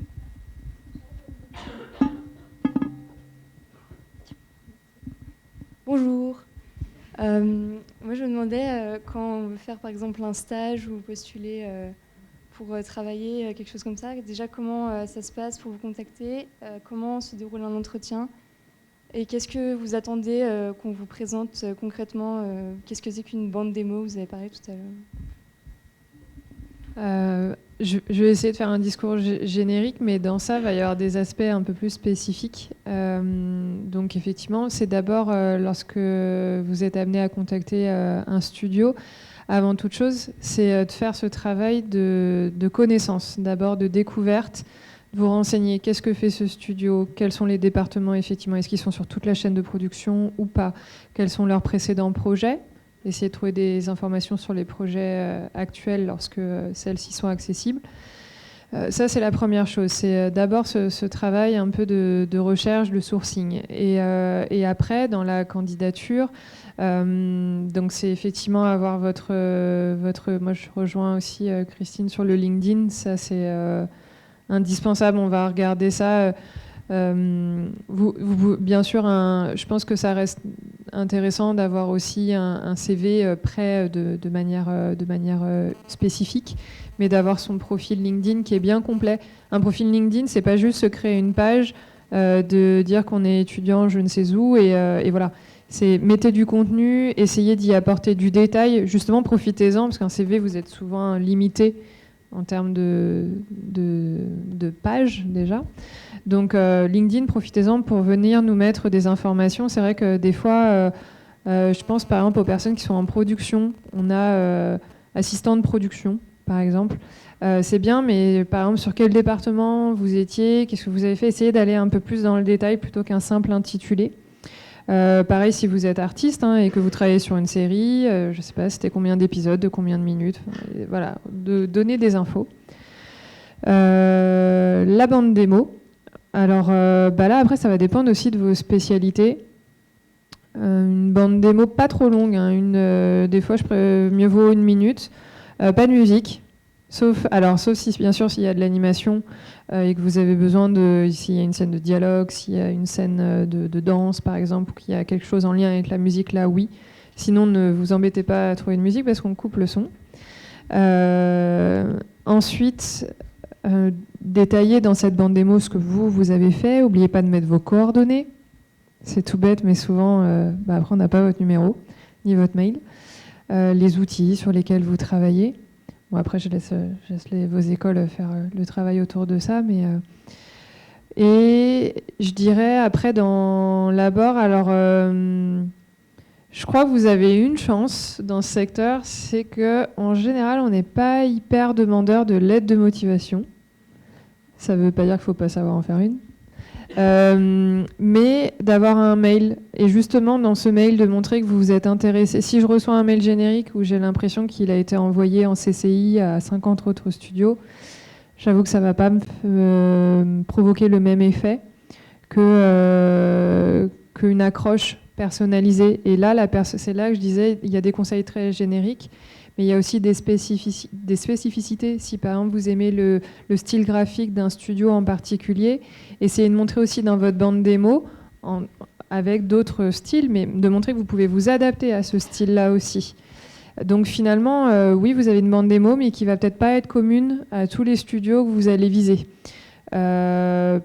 Pareil, dans votre mail de prise de contact, votre mail d'accroche, il doit justement, je vous conseille de le personnaliser un minimum. Ça ne veut pas dire qu'on attend que vous nous refassiez toute la biographie du studio en question, mais simplement de montrer qu'il y a eu un minimum de curiosité de votre part et que vous n'arrivez pas par hasard. Et que si on vous reçoit derrière en entretien, on va justement pouvoir prendre plaisir à discuter avec vous de votre parcours et puis peut-être à échanger aussi sur ce qu'on fait, et on va sentir que derrière il y a de la réactivité. Vous allez rebondir sur ce que l'on vous dit. C'est ça aussi un entretien. Un entretien, vous n'êtes pas là juste pour vous faire juger. Vous êtes aussi là, vous, pour vous dire est-ce que ça correspondrait à ce que je recherche, est-ce que je peux me retrouver un peu dans leur style graphique. Est-ce que aussi j'ai le feeling avec cette personne avec qui je vais passer plus de temps qu'avec ma propre famille. Donc vous aussi, vous êtes dans cette position d'évaluation, en quelque sorte. Donc voilà les conseils que je peux vous donner, c'est personnaliser, soyez rigoureux, structurés dans vos documents. Si l'orthographe n'est pas votre ami, faites-vous relire. Voilà, c'est plein de petites choses comme ça qui peuvent faire la différence. J'ajouterais un petit mot, donnez-nous envie, en fait. Donnez-nous envie de vous embaucher, donnez-nous envie de partager avec vous. Donc on a parlé d'humilité tout à l'heure, mais je pense que l'envie, c'est aussi un deuxième mot-clé pour moi. Et faites attention à qui vous envoyez la candidature, parce que l'envoyer à tout un studio, nous, ça nous arrive régulièrement, et en fait, nous, les techniciens et les réals, en général, on ne s'occupe pas des embauches de stagiaires. Après, sur certains sites de studios les plus grands, il y a une page contact directe. Donc là encore, n'hésitez pas à aller fouiller dans les sites des studios qui vous intéressent pour trouver soit le bon lien, soit la bonne personne qui est quand même indiquée. Et effectivement, quand la mauvaise personne reçoit un CV ou une candidature, au mieux, ça tombe à l'eau, mais au pire, ça met une mauvaise image sur vous, quoi. Donc, évitez ça. Je voulais juste revenir sur LinkedIn, parce qu'on en parle beaucoup.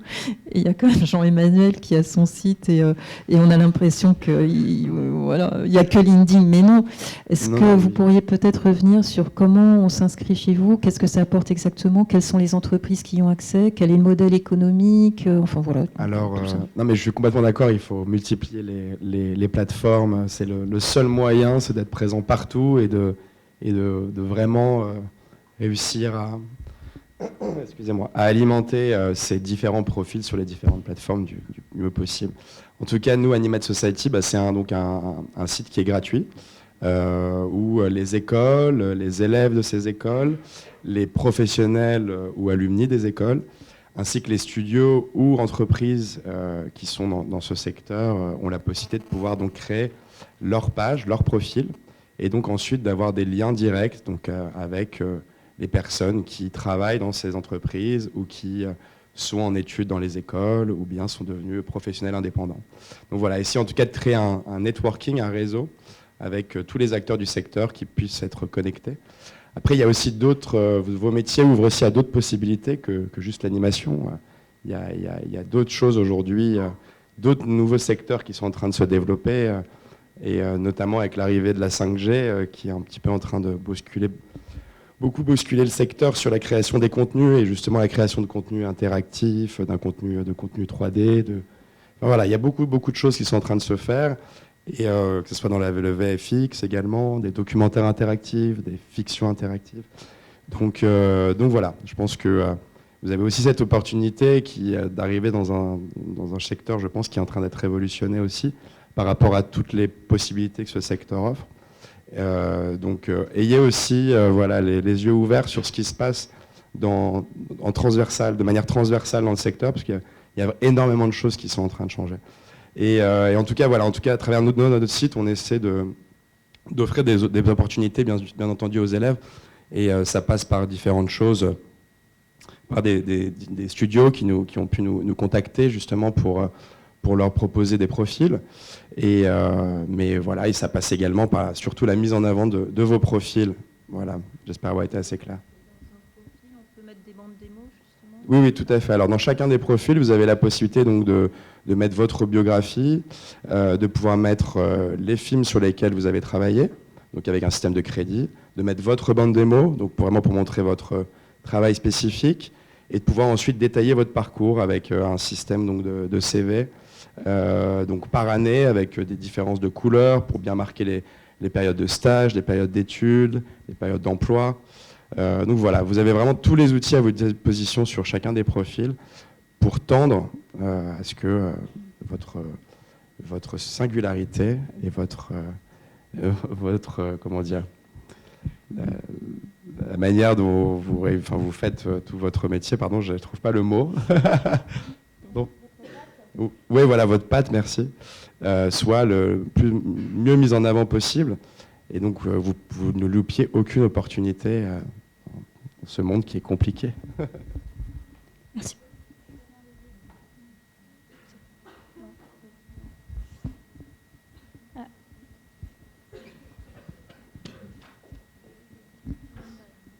Bonjour, moi je suis en année 2, donc IM. J'avais une question, vous avez parlé un peu de faire un peu des découvertes de 2 semaines par exemple dans une entreprise, et j'avais l'impression que vous en parliez comme si c'était peut-être plus simple pour une entreprise de prendre quelqu'un qui veut découvrir juste pendant 2 semaines qu'un vrai stage de 3 mois.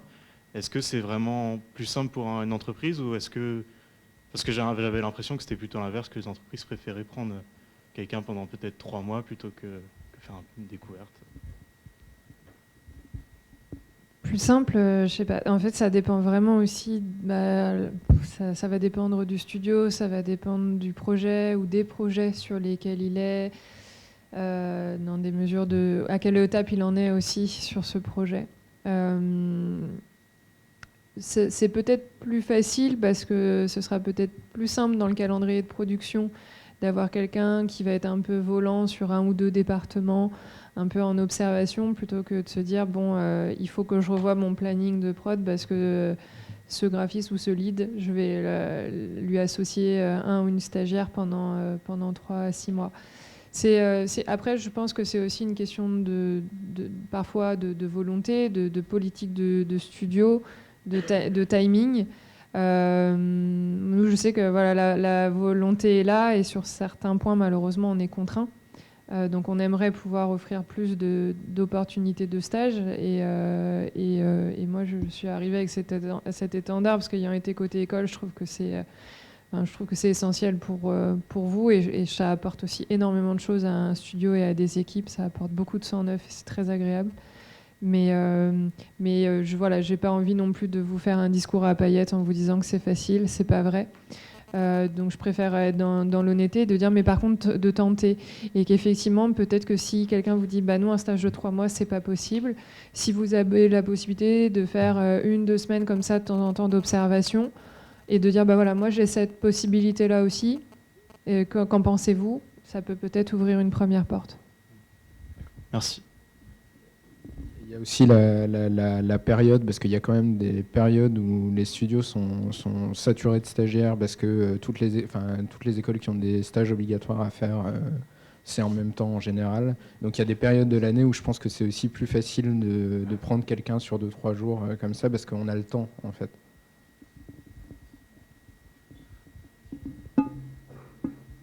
Oui, je voulais juste rebondir peut-être sur la question de la demoiselle tout à l'heure. Est-ce que dans les studios, il y a quand même de la place pour faire effectuer certaines petites tâches à des premières années ? Ou est-ce que c'est vraiment illusoire et là, on n'aura qu'un stage d'observation ou de photocopie est à sacrifier ?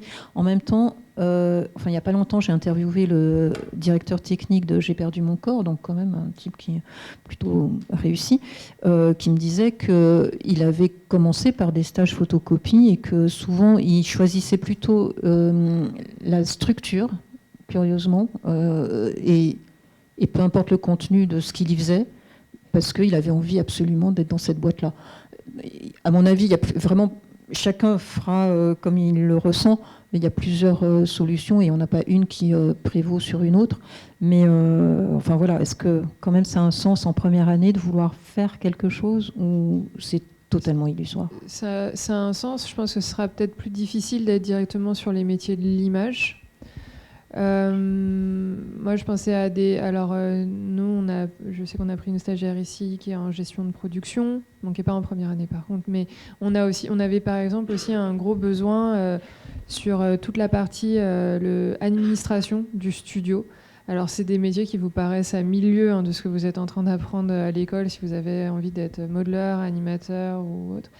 Mais l'idée d'un petit stage comme ça, qui n'est pas un stage très long, mais du coup, cette personne, elle est au sein du service administration, elle entend tout ce qui se passe dans le fonctionnement d'un studio, elle entend comment ça se passe au niveau des contrats, elle entend ah bah tiens, là, il faut qu'on mette en place tel département, un tel va être dans tel...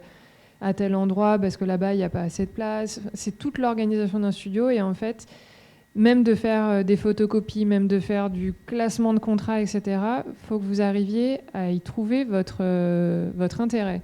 Qu'est-ce qu'il y a comme intérêt quand on vous dit vous allez classer des contrats? A priori, vous vous dites stage photocopie café, c'est un peu le cliché.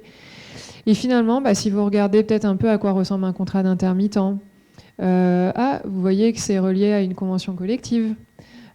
Qu'est-ce que c'est que cette convention collective? Je vais aller la lire, je vais voir les différents métiers qu'il y a dans cette convention collective, je vais voir les salaires pratiqués. Voilà, c'est toute une méthode qui peut... c'est plein de petits stages comme ça qui sont peut-être intéressants en première année, alors ça vous fait peut-être pas toucher comme ça tout de suite aux outils, mais c'est un bon moyen et puis c'est surtout vous rencontrez plein de gens. Déjà, ne serait-ce qu'à la pause déjeuner. Ou à la pause café, justement.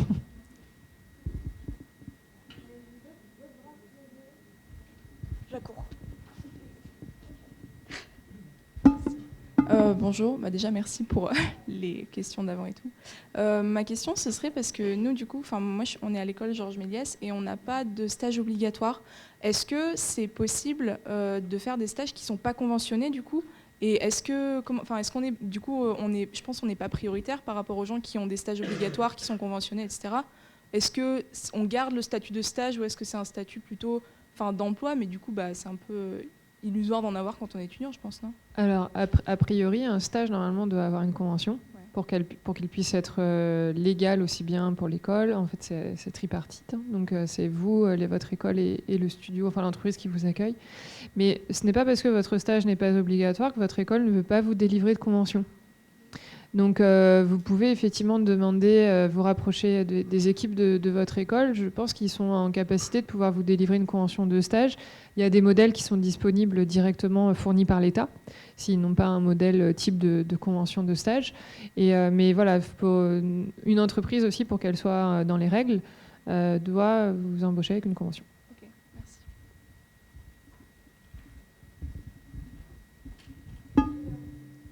Je vais courir.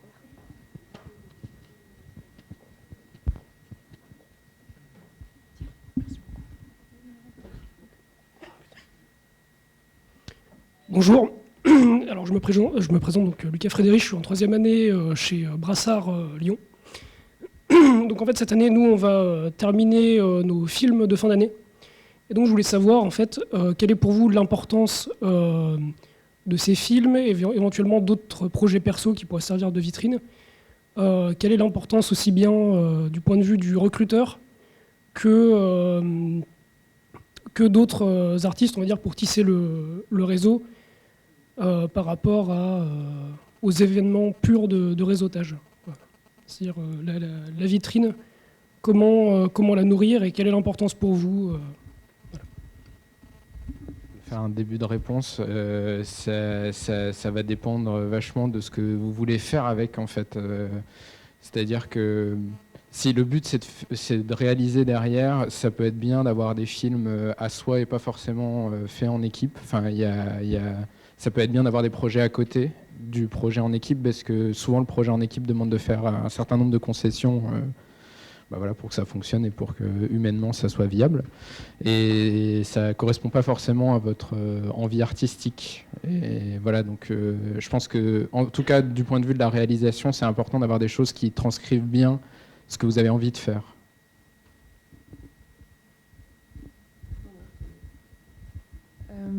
Je ne sais pas si du coup on a on a peut-être loupé une partie de la question. Savoir si donc c'était mettre dans la bande démo vos films de fin d'études, quels sont l'impact qu'ils ont auprès du recrutement, c'est ça? Oui, voilà, c'est ça. Oui. Alors effectivement, il ne faut pas qu'il y ait que ça, parce que je te rejoins, c'est vrai que vous êtes plusieurs sur un film de fin d'études en général. Et du coup, ce qu'on a besoin de savoir, c'est ce que toi, tu as fait, pas parce que les autres de l'équipe ont pu développer à tes côtés. Mais c'est un élément qui sert. Je pense qu'il faut un peu savoir mixer avec effectivement des projets personnels. Je sais que souvent, en dernière année, vous dites bah oui, mais j'ai pas le temps parce que j'ai mon film de fin d'études, justement, mais essayez peut-être d'avancer ça et d'avoir des tout petits projets à côté qui sont peut-être moins ambitieux, mais qui vous permettent juste de mettre en pratique et d'alimenter cette fameuse bande démo. Et après, c'est toujours c'est vrai que lorsque vous présentez vos films, tout l'été en général, les studios font un peu la tournée des écoles pour découvrir vos films. C'est toujours un plaisir. Et là, ce que l'on cherche après à faire au niveau des écoles, c'est de se rapprocher de vos équipes et de dire bon, bah, très bien, dans ce film, qui a fait ça? Je veux savoir qui a fait ça. Voilà. D'autres questions?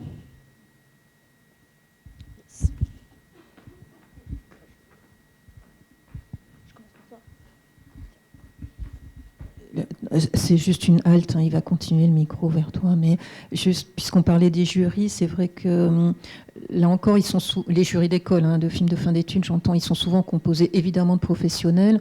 C'est toujours aussi une possibilité de réseauter. Peut-être vous n'aurez pas un contact direct tout de suite avec la personne en question, mais un envoi de candidature par mail ou peu importe comment, n'omettez pas de dire « Ah, vous étiez dans le jury où j'ai montré mon film, etc. » C'est toujours une petite façon de s'introduire qui est un peu différente. Et comme tu disais, Emmanuel, recevoir un truc bateau envoyé anonymement presque à tout le monde, ça n'a pas grand sens et ça énerve un peu celui qui le reçoit, je pense.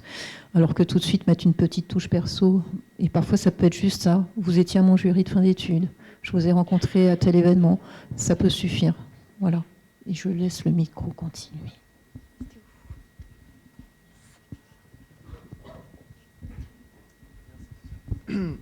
Bonjour, je m'appelle Cédric Bourde, je suis en première année à l'IEG. Et pour ceux qui ne sont pas forcément familiers avec plusieurs mots de vocabulaire de ce secteur, dont moi, qu'est-ce qu'une bande démo et que mettre dedans? Pardon.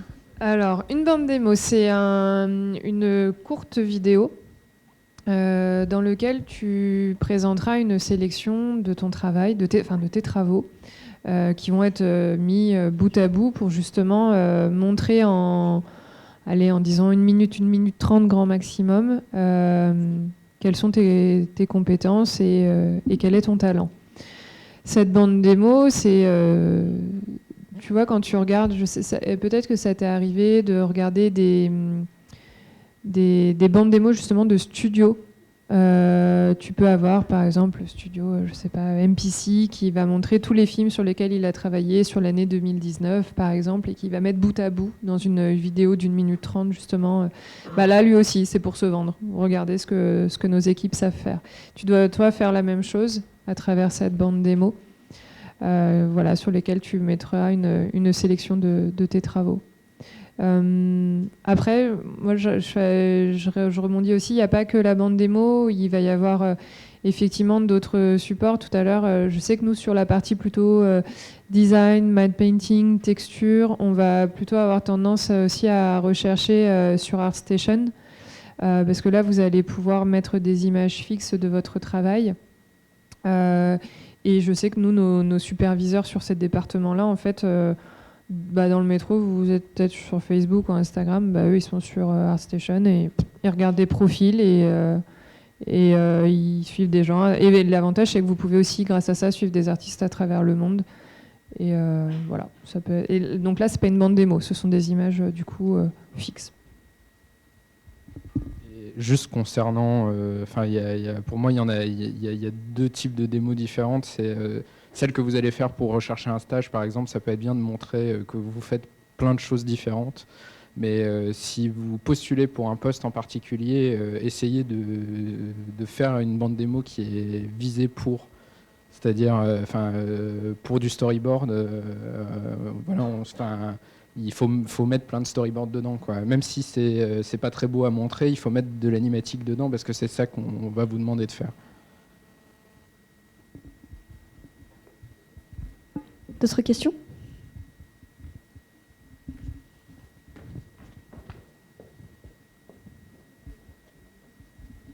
Bonjour, du coup moi je suis en DENMAD animation du réel en 2e année, et du coup par rapport à animation du réel, je voulais savoir si vous aviez des idées en fait de s'il y a des choses différentes à présenter en documentaire, si on veut faire du documentaire plus en particulier, ou de la publicité ou des choses comme ça, si c'est différent, si ma bande démo par exemple elle sera vraiment très différente d'une bande démo de quelqu'un qui serait juste en narration, ou si je dois mettre des choses en particulier en plus, des choses à savoir en plus, etc. Je peux répondre parce que j'en fais un petit peu. Si vous faites du documentaire audio, ça peut être bien à envoyer aussi. Enfin, c'est pas, tout ce que vous faites à côté.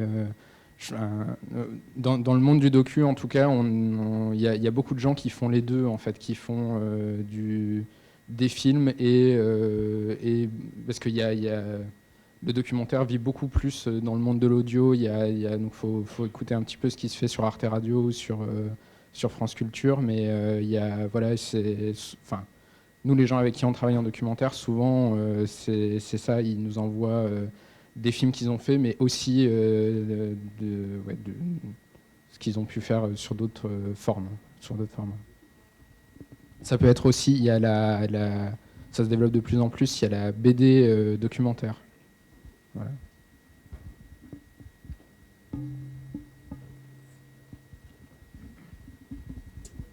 Bonjour, moi c'est Owen et je suis en Master 1. J'ai plus une question assez répétitive sur les stages. Du coup, ça va plutôt s'intéresser à Emmanuel. Comment formuler ? Du coup, par exemple, dans notre école, notre Master, il est sur 2 ans. Et à la recherche d'un stage, forcément, ça ne sera pas en 3 mois, ou ça sera sûrement 2 mois ou 3 mois. Et en tant qu'orienté vers l'animation 3D, je vois que les stages sont quand même assez longs, donc c'est souvent 6-8 mois. Et je me demande, est-ce que vous prenez plutôt des gens en fin de cursus, ou est-ce que vous serez capable de prendre des Master 1, en fait, tout simplement, comme je sais que vous êtes sûrement en production. Du coup, est-ce que c'est rentable pour l'entreprise de prendre quelqu'un, de l'intégrer dans une production et après qu'il ressorte aussitôt. Et bien sûr, après, ça marche dans tous les secteurs, en fait, que ce soit FX ou lighting, n'importe, en fait. D'accord, du coup, la question, elle n'est pas ciblée uniquement sur l'animation pure. Plus particulièrement sur l'animation, mais après, pour avoir une réponse plus concrète avec les autres secteurs, en fait. Alors, on peut prendre des stages en Master 1. C'est vrai que souvent, on privilégie les fins d'études parce que l'objectif étant, si tout se passe bien, que le stage donne lieu à une embauche derrière. En animation, je sais qu'effectivement, ce qu'on a l'habitude de faire, c'est prendre cette année, on avait pris 4 stagiaires animateurs durant tout l'été. Je crois qu'ils avaient commencé vers mai-juin jusqu'à septembre, donc c'est 6 mois maximum, on n'a pas le droit de faire plus. Et de là, derrière, ils ont été basculés en CDDU, en contrat déterminé d'usage. Et alors, c'est pas grave parce que même si tu fais un stage et que tu es en Master 1 et qu'il te reste effectivement encore une année d'études derrière, c'est un premier pas. Tu pourras peut-être revenir sur un autre stage durant ton Master 2. Et je pense que c'est peut-être aussi après, c'est peut-être à nous aussi, entreprises, de changer un peu la vision des choses. C'est vrai qu'une entreprise se dit bah oui, mais si je le forme et que derrière il s'en va ailleurs, j'ai un peu perdu mon investissement. Et peut-être que c'est aussi un travail qui va se faire petit à petit, de voir les choses autrement et de se dire que non, en fait, on aura juste contribué à ta formation, à ta montée en compétences et à ta prise de talent. Et Et l'idée, c'est que tu aies un bon souvenir justement de ce passage dans ce stage, c'est de se dire, même si derrière, j'ai souhaité aller voir comment ça se passait ailleurs, je serai toujours reconnaissant, je saurais aussi expliquer ce que ce stage m'a apporté. Du coup, ça reste toujours très bénéfique et pour toi et pour l'entreprise, parce que tu en parleras de manière très positive. Et voilà, bon, là, c'est le job à faire, nous, côté studio, de changer un peu notre vision des choses. Mais moi, je pense, tout ça pour dire qu'un stage en Master 1 n'est pas impossible. Et du coup, c'est pas gênant en fait de rentrer en plein milieu d'une production et de partir en plein milieu en fait. Non, du coup, parce qu'en fait, on a la phase du coup d'adaptation. Donc, par exemple, si je rentre chez Fortiche, vous avez votre style d'animation, vous avez votre style particulier en fait, et le temps par exemple que je me forme, ça peut me prendre 1 mois. Mais si j'ai 3 mois de stage, je perds déjà 1 mois. Est-ce que C'est vrai que du coup, sur certains métiers, on va favoriser les stages longs parce qu'on sait que le temps effectivement d'adaptation va être plus ou moins long, le temps de formation, qui parfois est, on l'imagine plus nous à 1 mois et demi, 2 mois minimum. Et après, faut voir aussi à quel moment tu arrives. Donc oui, c'est possible d'arriver en production. Bien évidemment, il y a ce temps d'adaptation, mais du coup, au contraire, des fois, c'est intéressant parce que les équipes sont rodées, auront la possibilité de te former aussi plus rapidement parce que le pipe est maîtrisé. Donc ça paraît pas impossible, en tout cas selon l'étape où en est le studio. Ok, et du coup, ça marche avec les autres secteurs aussi, tels que ça marche FX, pour tous les métiers, n'importe. effectivement. En fait, des fois, on va avoir des besoins de renfort, c'est-à-dire qu'on peut aussi avoir une équipe où tous les départements sont mis en place, si on a toutes les étapes de la production au studio. Et puis, il y a un moment où on va se dire, pour X ou Y raison, mince, on est en retard. On a besoin de renfort. Et pourquoi pas, là, dans ces cas-là, partir sur l'option d'un stage qui va venir prêter main forte durant une courte période pour essayer de compenser les équipes et de rattraper petit à petit le retard. D'accord, merci.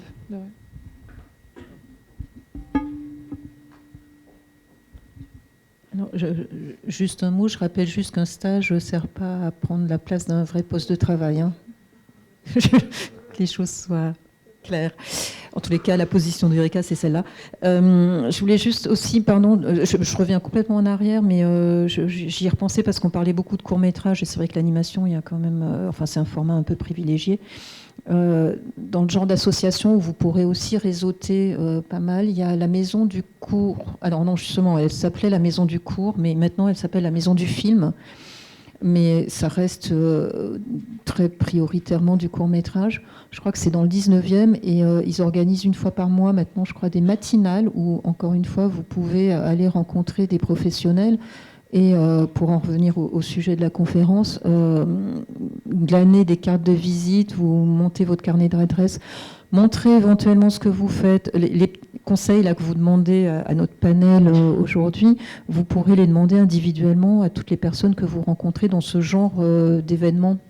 Donc c'est vrai aussi que ce soit aux femmes s'animent ou ailleurs, quand vous assistez à des événements, venez avec vos travaux personnels. Je pense que c'est l'endroit où on peut montrer tout ce qu'on fait. Venez avec votre book, etc. Voilà, c'était juste une aparté supplémentaire. Est-ce qu'il y a d'autres questions ?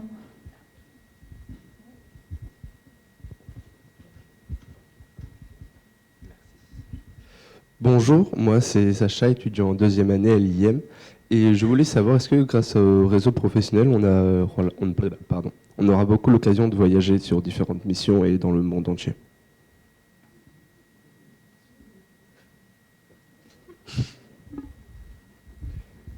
Alors, moi j'ai beaucoup voyagé, et j'ai fait voyager beaucoup de gens, des chefs anime, des chefs layout, des chefs compositing, parce que c'était une période où on commençait à avoir des émissions pour la jeunesse en France et il n'y avait pas assez de personnel. Donc pour plein de raisons, on a travaillé avec l'étranger où on faisait, donc là je vous parle dans les années 1990, 80-90, où on allait faire à l'étranger beaucoup le layout, ce qu'on appelait le layout et l'animation jusqu'au compositing. Maintenant, il y a une politique française qui fait qu'on a relocalisé le travail en France depuis une dizaine d'années. Donc on fait maintenant, il y a certains studios, bon, moi j'ai beaucoup travaillé, parce que je suis au bord de la société Timto, où on fait tout en France, du début jusqu'à la fin. Donc pourquoi aussi maintenant on est 7500, pourquoi il y a aussi autant d'écoles, c'est qu'on a eu besoin de former des professionnels, et on a rapatrié du travail en France. Mais bien qu'on soit nombreux en France, on continue malgré tout à aller toujours travailler avec l'étranger. Voilà. Donc oui, on travaille encore avec l'étranger. On a beaucoup d'heures de programme. Hein. Enfin, bon, vous le savez, on vous le dit dans vos écoles. La France est le 3e pays au monde à produire l'animation, le 1er pays européen en termes de production. Donc on produit beaucoup d'heures de programme, aussi bien pour la télévision que pour le long métrage. Donc oui, on peut travailler à l'étranger. En travaillant dans des sociétés françaises, on peut travailler avec l'étranger. D'accord, du coup, c'est par biais d'entreprises françaises. On ne peut pas, en tant que freelance, aller voyager et aller dans plusieurs Alors pays. si, vous pouvez. Emmanuel tout à l'heure a parlé du Canada. Le Canada est très très demandeur de Français qui ont des talents, aussi bien en anime qu'en layout ou en décor. Voilà, ils cherchent des Français. Donc vous pouvez aller à l'étranger en tant qu'indépendant. D'accord, merci. Mais pour le Canada, je sais que c'est un petit peu difficile. Il vous faut un contrat de travail. Vous pouvez pas débarquer comme ça au Canada. Bonjour, je viens travailler chez vous. Il faut un contrat de travail pour aller au Canada. Si, je vais juste compléter les réponses des panélistes au niveau européen. Donc, alors c'est un peu plus réduit que le monde entier, mais il y a une association très très connue de tout le monde de l'animation qui s'appelle bêtement Cartoon. Cartoon organise plein de choses, organise des forums de coproduction, des pitchs, enfin vraiment plein de choses. Il faut absolument aussi regarder ce qu'ils font. Et notamment une formation qui s'appelle Cartoon Springboard, qui permet, alors je crois qu'il y a 6 écoles qui participent à ça en Europe, qui permet de travailler sur des projets communs inter-européens en fait. Donc là, c'est des endroits où tu vas de fait aller de pays en pays. Alors c'est pas forcément, ton école le fera peut-être pas, donc c'est peut-être pas une solution immédiate pour toi, mais en tous les cas, Cartoon, c'est aussi un endroit où dans leurs différents événements, tu peux rencontrer d'autres Européens, donc j'en reviens à mon création de réseau, et aller travailler du coup avec les gens que tu rencontres à ce niveau-là. Et l'Europe, évidemment, c'est beaucoup plus facile d'y travailler que dans d'autres pays où tu as besoin de visa, de trucs, de machin, quoi.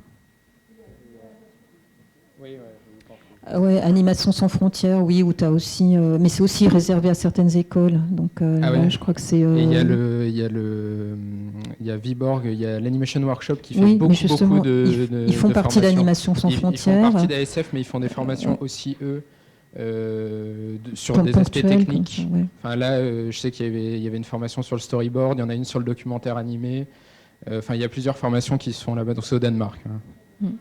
Mais en tous les cas, via Cartoon, et notamment ce qu'ils font, ils font des pitchs, hein, c'est très connu de coproduction. En plus, maintenant, c'est en France, la plupart de leurs événements. Après, c'est assez cher. Par contre, là, c'est un vrai investissement. Il faut essayer d'amadouer les responsables, mais ils sont assez intraitables. Mais c'est des endroits pareils. C'est un peu comme le MIFA, quoi, où tu rencontres plein de gens. Sauf que là, tu es sûr que c'est une échelle européenne. Donc, si tu as envie d'aller voir un peu ailleurs ce qui se passe... Il faut essayer de rentrer en contact avec ces gens-là.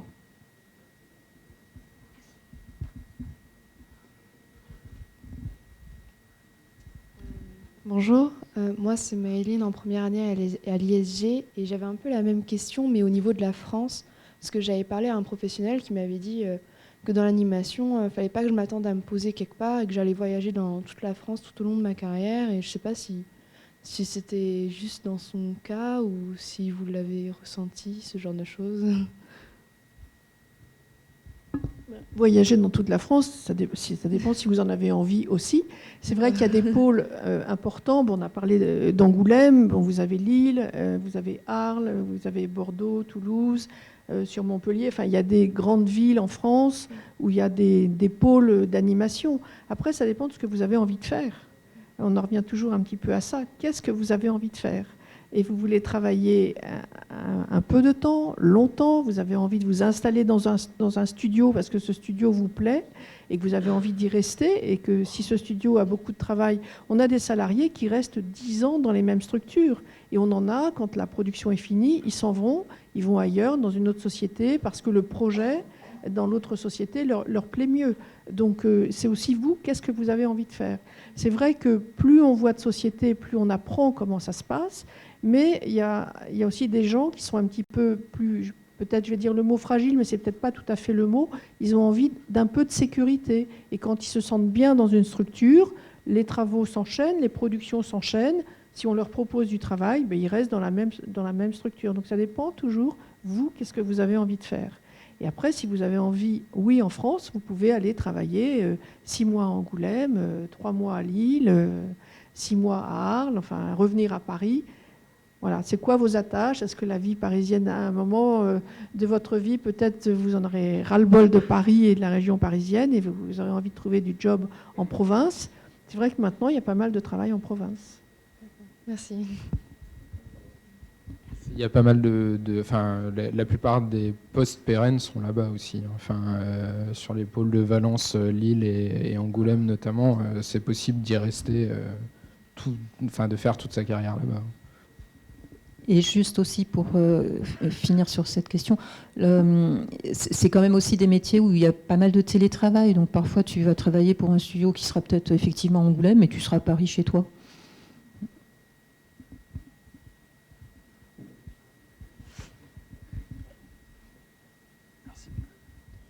Bonjour, je m'appelle Lucas, je suis en 5e année à l'IM. Moi, quand on parlait justement de qu'est-ce que vous avez envie de faire, moi je m'intéressais un peu à vous de manière personnelle, pour tous les réalisateurs, tout ça. Comment vous êtes venu à vouloir faire de la réal? Donc, est-ce que vous avez fait beaucoup de vidéos dans votre vie? Est-ce que vous avez toujours voulu écrire des histoires? Voilà. Quel est votre parcours, si vous pouvez tous un peu en parler, s'il vous plaît. La réalisation, oui. Moi, je viens d'une famille qui est en relation avec l'image, donc j'ai un peu baigné là-dedans depuis petit. Et donc ça a toujours été quelque chose qui m'est resté. Mais en fait, la réalisation, j'ai jamais pris ça comme un but, je t'avoue. C'était plus une finalisation pour moi dans ma carrière. C'était plus d'arriver à un moment, la chance, oui, de pouvoir réaliser. Donc après, il y a eu un concours de circonstances qui m'a permis d'accéder à la réalisation. Mais en effet, de toute façon, c'est un travail, vraiment, c'est de longue haleine. Et encore, je me permets encore de dire ça, mais il faut vraiment, il faut pas avoir peur il n'y a pas de sous-métier du tout, quoi. Enfin, il faut tout faire. Il faut absolument tout faire pour gérer un minimum dans chacun des métiers qui vont composer ton équipe. Parce que c'est la meilleure manière de comprendre exactement comment tout va s'imbriquer, tout va se faire. Donc, je pense que la réalisation, ça commence surtout par ça, en fait, par passer par tous les métiers et pour ensuite passer ce cap-là, intégrer tout ça, le digérer et ensuite avoir la maturité pour commencer à se dire artistiquement, je pense que je commence à être plus mature dans ma gestion d'équipe, je commence à être plus mature aussi. Et donc de passer cette étape pour accéder justement à ce poste-là. Ok. Du coup, tu veux dire qu'à long terme, tu peux travailler par exemple, je sais pas, tu fais de l'animation et la réal t'intéresse, et si tu travailles à côté tu pourrais te rediriger vers réussir à faire de la réalisation. Je pense que oui, mais je vais... Alors pour répondre à la première question, je voulais faire de la BD à la base.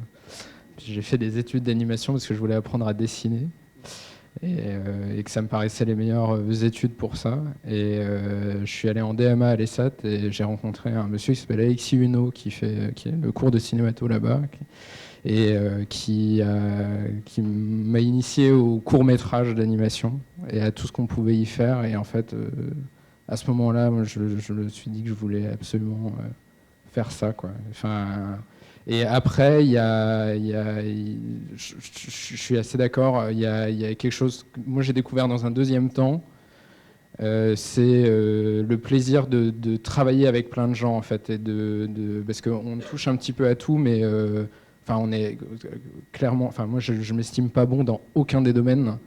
C'est assez plaisant ce truc-là d'échanger avec des gens qui connaissent très très bien leur métier. En fait, on apprend tout le temps. Il y a un truc super riche de faire ça. Merci. Dans les réals actuels, il y en a beaucoup, la poudrière n'existait pas, il y en a beaucoup qui ont fait par exemple du storyboard, qui ont été chef board, et après plusieurs années de board, ils sont passés à la réalisation. Vous avez aussi des réals qui viennent de l'animation, ou plus de layout. Voilà, donc bon, là on parle beaucoup de l'image, il ne faut pas oublier que sur toutes les images, il y a du son, donc ne pas oublier le son. Parce que, moi, par rapport à tout mon parcours professionnel, j'ai souvent eu des réals quand on parlait son. Alors là, la musique, ouais, d'accord.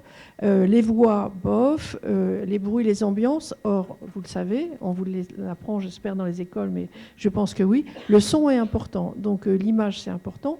Mais vous pouvez aussi faire le choix de dire, le son, ça m'intéresse beaucoup moins. Et auquel cas, on va prendre un réalisateur sonore, où on va prendre un superviseur de post-production sonore. Je revenais... Oui, voilà, je disais, en fait, on n'est pas forcément réel du jour au lendemain. On peut avoir fait 5 ans, 10 ans, voire plus, de l'anime, du layout. Et puis, on a un peu le déclic. On travaille avec des équipes. Le réalisateur, c'est un chef d'orchestre. Il a toute une équipe. On a parlé de se constituer son petit groupe de copains, son petit groupe d'amis. Parce que le jour où on est réel, on a envie aussi d'être entouré de gens avec qui on a des atomes crochus. On travaille longtemps ensemble. On est sur du 12 mois, du 18 mois, du 20 mois. C'est long. Et donc, il faut qu'on se constitue des équipes aussi. Et quand on est avec des équipes où ça se passe bien, le réseau, il se fait aussi comme ça. Parce que après, un autre de l'équipe va devenir réalisateur ou assistant réalisateur dans une autre structure. Et ça se sera bien passé avec vous. Et il dira, mais tiens, moi j'ai bossé avec un tel et c'était super. Donc ça se construit petit à petit. Merci beaucoup. Peut-être ajouter, par exemple, personnellement, je suis plutôt technicien, donc actuellement généraliste, je m'intéresse beaucoup aux personnages, tout ça. Mais en fait, faire du court-métrage, j'ai toujours trouvé ça super intéressant. J'ai pas mal d'idées. Il y a plein de choses où je m'imagine mettre en œuvre et faire un projet de A à Z, tout ça. Donc comme c'est très compliqué de faire toute une technique tout seul, au long terme, c'est réaliser quelque chose, quoi. Et du coup, je me demandais si c'était concevable d'imaginer faire de la réalisation plus tard en étant très technicien à la base. Oui, je pense, c'était la réponse un petit peu. Je pense qu'on peut y venir par plein de chemins différents, en fait. Là, je pense qu'un des trucs quand même importants, après ça va dépendre un petit peu des formats sur lesquels on bosse, mais pour parler du court-métrage, il faut avoir envie de dire des trucs, il faut en avoir vraiment envie, parce que ça met 3, 4, 5, 6 ans à faire un cours, entre les monter des dossiers, les fabriquer le film, faut y tenir à ces idées. Ouais. On est en plein court-métrage là, donc ouais. C'est chaud. Bon, merci beaucoup. Mais le court-métrage est important parce que, toujours par rapport au réseau et revenir au sujet, dans les sociétés, des jeunes qui font des courts-métrages, ça nous sert pour les prendre comme réalisateurs sur des longs. En fait, le court-métrage, c'est un petit peu comme un exercice en vue de faire un long-métrage.